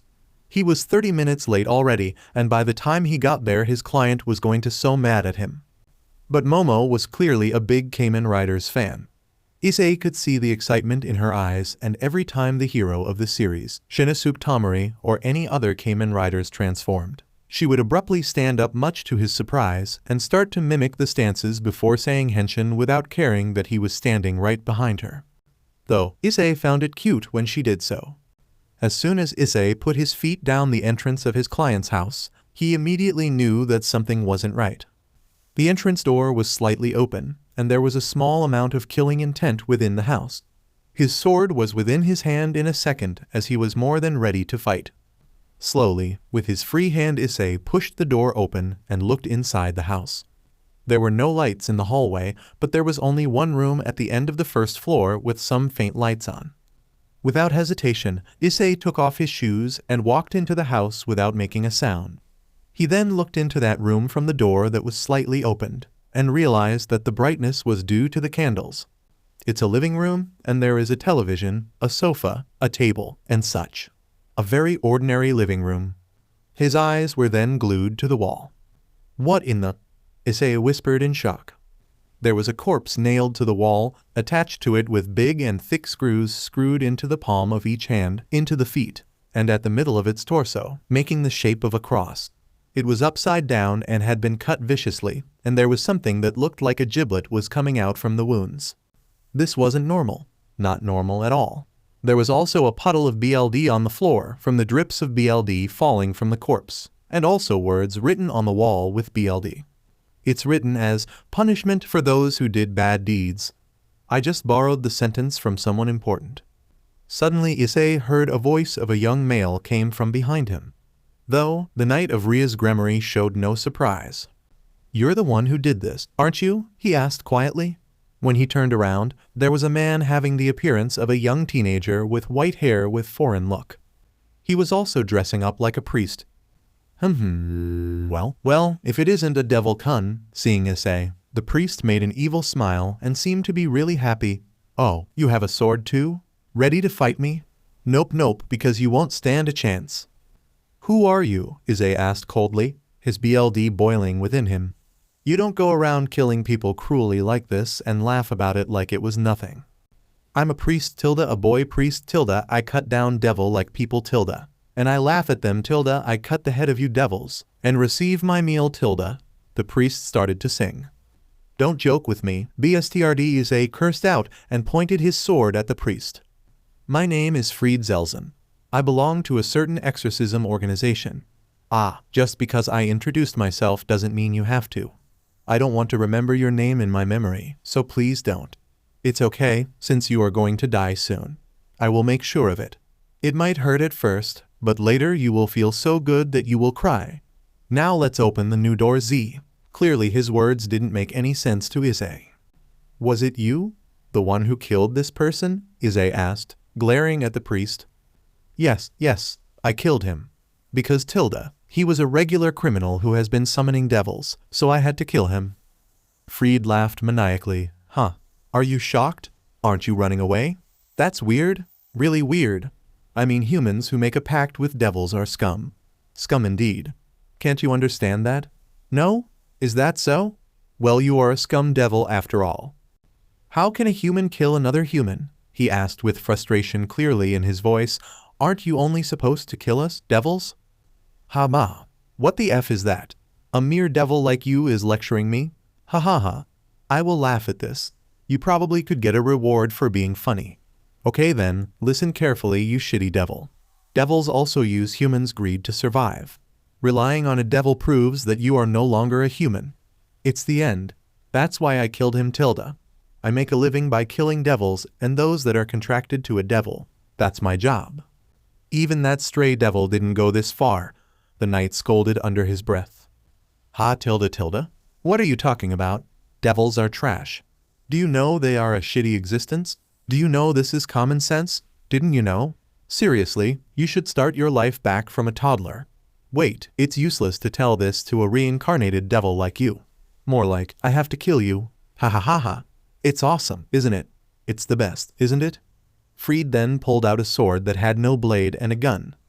There was a sound vibrated in the air and a light blade started to form from the handle. Perhaps it was a lightsaber like that movie Star Wars. But Fried was clearly no Jedi. "You kind of irritate me, so can I cut you? Can I shoot you? Is it okay?" "Okay then."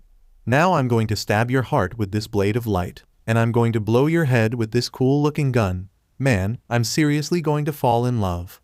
The priest came sprinting towards him with a smirk on his face. He raised the gun and shot it, but Issei simply raised his sword with his hand, still holding its scabbard, and blocked the incoming bullet before taking a stance, with movements Fried couldn't follow. Fried slashed his blade at Issei, but then found the knight already behind him with a motionless gaze in his eyes. Noisy little SHT. For the first time in his life, Issei cursed and wiped the BLD on his scabbard with the priest cape, which he pulled it away from Fried's shoulder. Disgusting. He muttered and walked forward, just as Fried dropped down to his knees. "Gah!" Fried cried out in pain as his right arm was separated from his shoulder and dropped down to the ground hopelessly, BLD flowing out of his mouth due to a massive gash from his left shoulder to his right hip. "Diamenu." The priest cried out and turned around to unload a wave of bullets at Issei.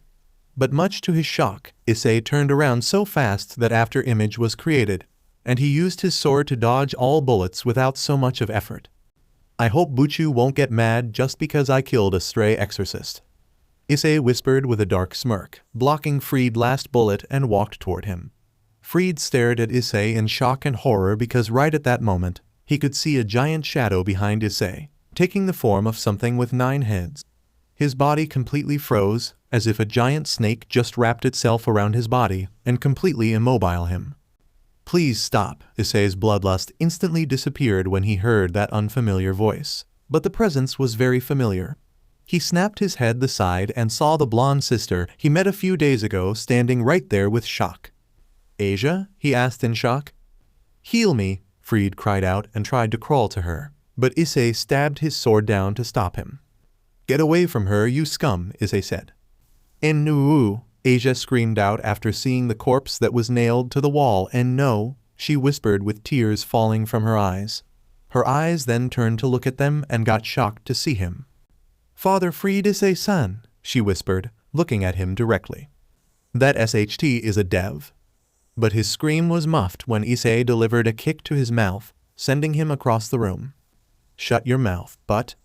It felt good, yes, delivering that kick to that freak face. He knew that it was wrong to take pleasure from doing so, but for now he didn't think much about it. He then quickly turned to Asia. "Eyes-san is a devil?" She seemed to be shocked to find out the truth. "Why your ears?" "These things help me with my hearing, Asia," Issei said and pointed to his headphones. "Yes, I'm a devil," he admitted without hesitation. "Ahaha," Fried laughed maniacally and got to his knees with one hand holding his bleeding shoulder. "Devils and humans can never coexist. Especially humans from the church, and the devils are the biggest enemies. Also, we are a group of heretics that was deserted by God. Asia Tan and I are humans that can't survive without the support of that fallen angel's Sama." "Fallen angel?" Issei widened his eyes in shock. Was he talking about Raynare? Issei thought in his head. No, that not be it. He knew that the stray devil like Fried had to realize on fallen angels to continue to live and work to earn their living. But there was no way Raynare would harbor scum like this. Asia, he could understand, but Fried. Wait. Why did Asia, a nun who was a god's follower, had to follow a fallen angel? Issei's head suddenly snapped to the side when heard the clicking sound of Fried's gun. Though with an injuries like that he couldn't aim very well, and the bullet missed his head for only a few inches, as Issei simply moved his head to the side and let it pass harmlessly. "Out of armor, eh?" Issei asked. "Shut your mouth, you filthy devil." Fried picked up his sword. "I will kill you." "Very well, it is you who want to turn this place into a bloodbath," Issei said, and reached his other hand for the handle of his sword. This time, he would fight for real. However, before he could make any move, the blonde sister suddenly walked between him and Fried, with her arms spread as if she was protecting him. "Asia, what are you doing?" Issei asked and looked at the nun in the eyes. "Issei-san, please, he already has enough," she said with tears in her eyes, her legs shaking. Issei became speechless after hearing her words. "Asia, are you serious? Look at what he did to that person. Are you really thinking that I will simply let this pass?" he asked, and Asia looked troubled. "I know, but I also don't want Issei-san to kill Father Fried either. It's wrong, even if you're devil." Asia shook her head. Please, I beg of you Ise-san, stop this madness. She then turned around and looked at Fried. There are good people, even among devils, she said, with a small smile on her face. Ha ha. Don't talk SHT. Beach, you also learned that devils are trash at the church. Seriously, is there something wrong with your brain? Fried cried out. There aren't any shitty devil like that, idiot. That's what I thought until recently, but Issei-san is a good person with good heart. That fact doesn't change even after I found out that he is a devil. Killing someone is unforgivable. This kind of act. God won't allow such acts. Issei looked at her strangely before removing his hand from his Nadacha's handle and stood straight up. Those were strong words, even for a girl like Asia, who just saw a corpse and found out that the deaf boy who helped her was actually a devil, her arch-enemy. After all that, she still thought about him as a good person, even if he was a devil. Flash. Then suddenly, a magic circle that appeared on the floor shone, bearing the crest of the Gremory household. A group of devils then appeared from the teleportation magic circle. It was Rias Gremory and her servants. Issei-kun, we came to rescue. Kiba smiled at his fellow swordsman, but then frowned when he saw the state Fried was in. Oh, I guess you don't need our help then. He smiled while scratching the back of his head. Ara, this is awful. Akeno giggled when she found the arm on the ground. What a bloodbath here, Ise-kun. Is it wrong for me to get turned on by what you are doing here? She giggled and Issei could only look at her with a what the F look. Priest, Koneko said curtly, looking at the priest with emotionless eyes. TCH, more shitty devils? What are you guys? Devil Squadron, the Devil Rangers? What a vulgar mouth. It's strong to believe you are a priest. Oh, that's why you are a stray exorcist, right? Rias said simply with a flick to her hair. She then turned to him and said apologetically, I'm sorry. I never expected that a stray exorcist will visit this client's house. She then glanced down at the arm, but it seems you're handling him very well. Rias nodded her head. Once again she found the other side of Issei very dangerous. That stray devil was another point, but if he could separate a human's arm and put a deep cut like that on his body without showing any hesitate, which she doubt he was, it seemed he was more than ready to kill the priest. It was lucky for her that he was only like this whenever he was fighting. Eyes, did you get wounded? She then looked at Issei and checked for any injuries, but she found none. I'm all right, Buchu, don't worry. Issei shook his head. As expected from my knight, Rias said with a satisfied smile before turning to Fried, who was about to pass out due to BLD lost.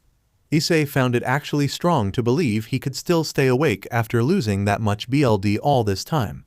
Looks like you have been looking after my cute servant, Priest-san? And she wasn't even trying to hide the mocking expression on her face. F you and your shitty deaf servant then. Bon. A section of the furniture behind the priest was completely blown away. Now, a lowlife like you shouldn't talk about me and my cute servant that way. Rias said with her hands raised, or I will blow your head away faster than my knight chopped away your hand, with an unsheathed sword no less. Her intensity caused the atmosphere to feel frozen. Buchu, there seems to be few fallen angels heading to this house. Akeno then detected the presence of 4 fallen angels and informed them. Issei was confused. Fallen angels? So Raynare wasn't the only fallen angel who was in this town.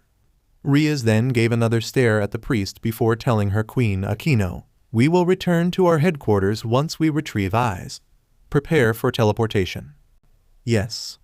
Akeno nodded her head and started to cast a spell as soon as Rias urged her to. Realizing that he was about to leave, Issei pointed to Asia. Buchu, we are taking Asia with us as well. Issei said it to his MSTR very clearly. It's impossible. Only devils can use the magic circle to transport. Also, this magic circle can only teleport me and my servants. Rias shook her head. Then I will. Issei was about to tell her that he could take Asia out of here with his speed alone, but he suddenly found a light tug on his sleeve and turned to look at the blonde nun Asia. Ise-san, let's meet again. That was the last words they exchanged at the place. Next moment, Akeno finished casting the spell and the magic circle on the floor started to glow again. Like hell I am going to let you escape. There was a group of priests, wearing the same outfit as Freed, busted into the house and charged at them, while firing their guns at the group of devils. Issei and Kiba wasted no time to step forward and made themselves and their swords, with Issei's Nadachi still unsheathed as a shield for the girls, blocking all light bullets flawlessly until they were completely teleported away. Line break. Issei skipped school today, and he was currently sitting cross-legged on top of an electric pole with a box of bento in his hand. It was rare for him to skip school like this, but Issei couldn't sit tight in a classroom when he found out that there was a group of psycho-stray exorcists out there killing innocent people just because they made contract with devils to help them with their life. Rias said even if they were stray exorcists, there weren't many of them as crazy as Freed, so he didn't need to worry about it too much. But still, Issei decided to skip school this morning to go to Momo's house and started to follow her everywhere she go, making sure that no stray exorcists would try their chance killing her. No, Issei wouldn't call himself a stalker, just a silent protector. Though, he had to wonder why Momo had to style her hair different like that as well as put on glasses. She never did them whenever she was in her apartment, and her eyes were perfectly fine as well. The school she went to was an ordinary school, and as soon as Momo stepped into the school ground, Issei knew that she would be perfectly safe. The stray exorcists wouldn't try to do anything risky when she was there. Issei was about to leave when suddenly he saw a very familiar figure walking into the park nearby. Line break. Oh. Asia looked at the menu in her hand, looking very confused as she didn't know what to order. The blonde had never seen or heard about such food like this before. Issei was waiting on the seat in front of her with his head leaned against the palm of his hand, hiding the magic circle beside his right headphone from view. What would you like to order?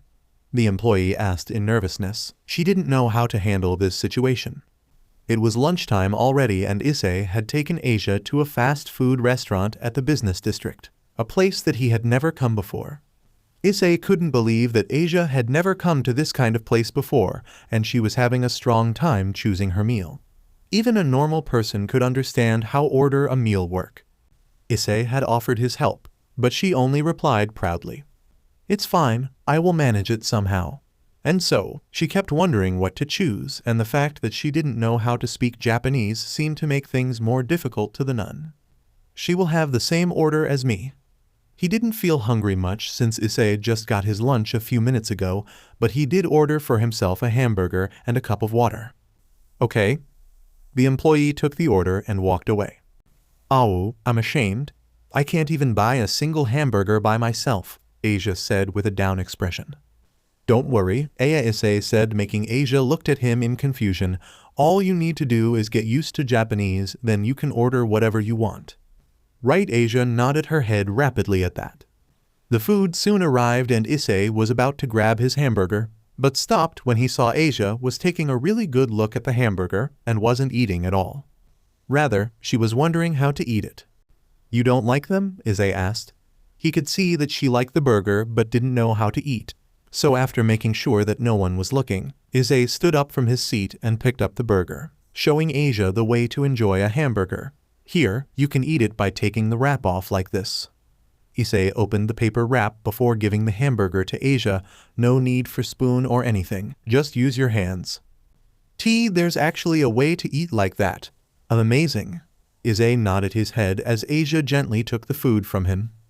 "Try it." "Why, yes." Asia nodded her head before took a small bite of the burger and started eating it. Delicious. "This burger is very delicious." "I am glad that you like it," Issei grinned at Asia, whose eyes were shining with excitement before asking, "You never had a burger before?" Issei asked. "No, I have seen it often on television, but it's my first time eating it. I'm moved, it's delicious." "Oh, so what do you normally eat?" "Mainly bread and soup. I also eat vegetable and pasta food." "I see." Issei nodded his head. "Then eat it carefully so you remember the taste, okay?" "Yes. I will eat it with joy." Asia started eating it deliciously. The two then started to talk, with Issei being the one who questioned and Asia the one who answered every question truthfully. He was relieved to find that the exorcists didn't do anything to her as long as she used her power to cure Freed, which Issei wasn't pleased about it one bit. He was also very surprised to find that Asia's healing power was powerful enough to reattach his arm and fix the deep cut Issei gave him. When he had asked why she was out there, Asia said she had time off, but to him it seemed like she was running away from something. The moment Asia saw Issei, the knight could see the relief in her eyes. After finishing lunch, they both returned at the park and sat down a bench together, enjoying each other's company. There was no one at the park at this timing, so Issei didn't need to cover his headphones, as he still put them on to talk with Asia normally. So Asia, that power of you, Issei decided to break the silence between them. Is it a sacred gear? He still didn't understand much about sacred gear, but he understood the only way for normal human to have such amazing power like Asia was through sacred gear. Yes, Issei-san, my sacred gear's name is Twilight Healing. She looked down at her hand. It had the power to cure the wound of every living being. Asia muttered the last part quietly, but the knight could still hear her very clearly. Then her face brightened up. Issei-san, your skill is very amazing as well. I have seen some exorcists train with sword, but no one was as good as you are. Thanks, I guess. Issei smiled while scratching the back of his head. He had to thank his grandfather for that, though, but why did you say living being with such a sad face? You can cure angel, human, even devils like me, right? Then why you're so sad about that? He asked. She put on a complicated expression at his question, then a sad face. Soon after, a single drop of tear fell from her eyes, and more tears started flowing out from her eyes. She then got down and started to cry. Hey Asia, it's all right, Issei said quickly, feeling like slapping himself. I'm so sorry for asking question like that. And no, it's all right, Issei-san. Asia wiped the tear of the corner of her eyes and then looked up at him and began to tell Issei about a story about the girl who was once called the Holy Maiden. In a certain region in Europe, there was a girl who was discarded by her parents. She was raised in a church nearby by a nun along with other orphans. The girl, who was a strong follower of the church, received a special power at the age of 8. She healed a wounded puppy, and a person from the Catholic Church witnessed it by chance. From there on, her life changed. The girl was taken to the main Catholic Church, and she was symbolized by many as a holy maiden because of her healing power. She used her power to heal many believers, and they were told it was a power of divine protection. Rumors brought rumors, and she was respected as a holy maiden, even without her approval. She had no dissatisfaction for how she was treated. People from the church were kind, and she didn't hate healing people. She instead was happy that her power was of use. The girl was thankful to her power, which was bestowed to her by God. But she was a bit lonely. She didn't have any friends she could open up to. Everyone treated her nicely and was nice to her, but there were no one willing to become her friend. She understood why. She knew that they were looking at her power as something irregular. They didn't look at her as a human, but as a creature that could heal humans. But one day, it changed. By coincidence, there was a devil nearby and she healed it. A wounded devil. The girl couldn't ignore it. She thought that even if it was a devil, she had to heal it if it was injured. It was her kindness that made her take such an action. But that changed her life forever. One of the people from the church saw that incident and notified others of the church. The ministers of the church were shocked about it. A power that can heal devils? Something absurd like that cannot happen. The power of healing can only heal the followers of God. Yes, there were several people who had the power to heal. But the power to heal the devil was out of the question. The people of the church thought it was common sense that the power of healing doesn't work on fallen angels and devils. Apparently, a similar incident had happened in the past. The power to heal fallen angels and devils that were not protected by God, but that was feared as the power of a witch. So the people saw her as a heretic. DMN witch that heals devils. The girl who was respected as a holy maiden was then feared as a witch, and the Catholic Church abandoned her. She didn't have anywhere to go, and the organization of stray exorcists picked her up. In other words, she had to get divine protection from the fallen angels. But the girl never forgot to pray to God. She also never forgot to thank God. Even so, the girl was abandoned. God didn't save her. What shocked her the most was that there was not even a single person in the church that was willing to defend her. There was no one who cared about her. As Issei listened to the story, he couldn't help but gritted his hand in anger, so much that hit nails was cutting into his flesh and drawing blood from it. These people, how could they do it to a girl like Asia who had done nothing other than showing her kindness to a devil who was injured? He cursed God for this. The unfamiliar yet familiar anger that was swelling within him, like the feeling he had whenever he was about to fight. It was almost like he was more than ready to go to heaven and use the strong way to show God what he had done to an innocent girl like Asia. God adored his followers. Then he shouldn't create a sacred gear that could cure even devils in the first place.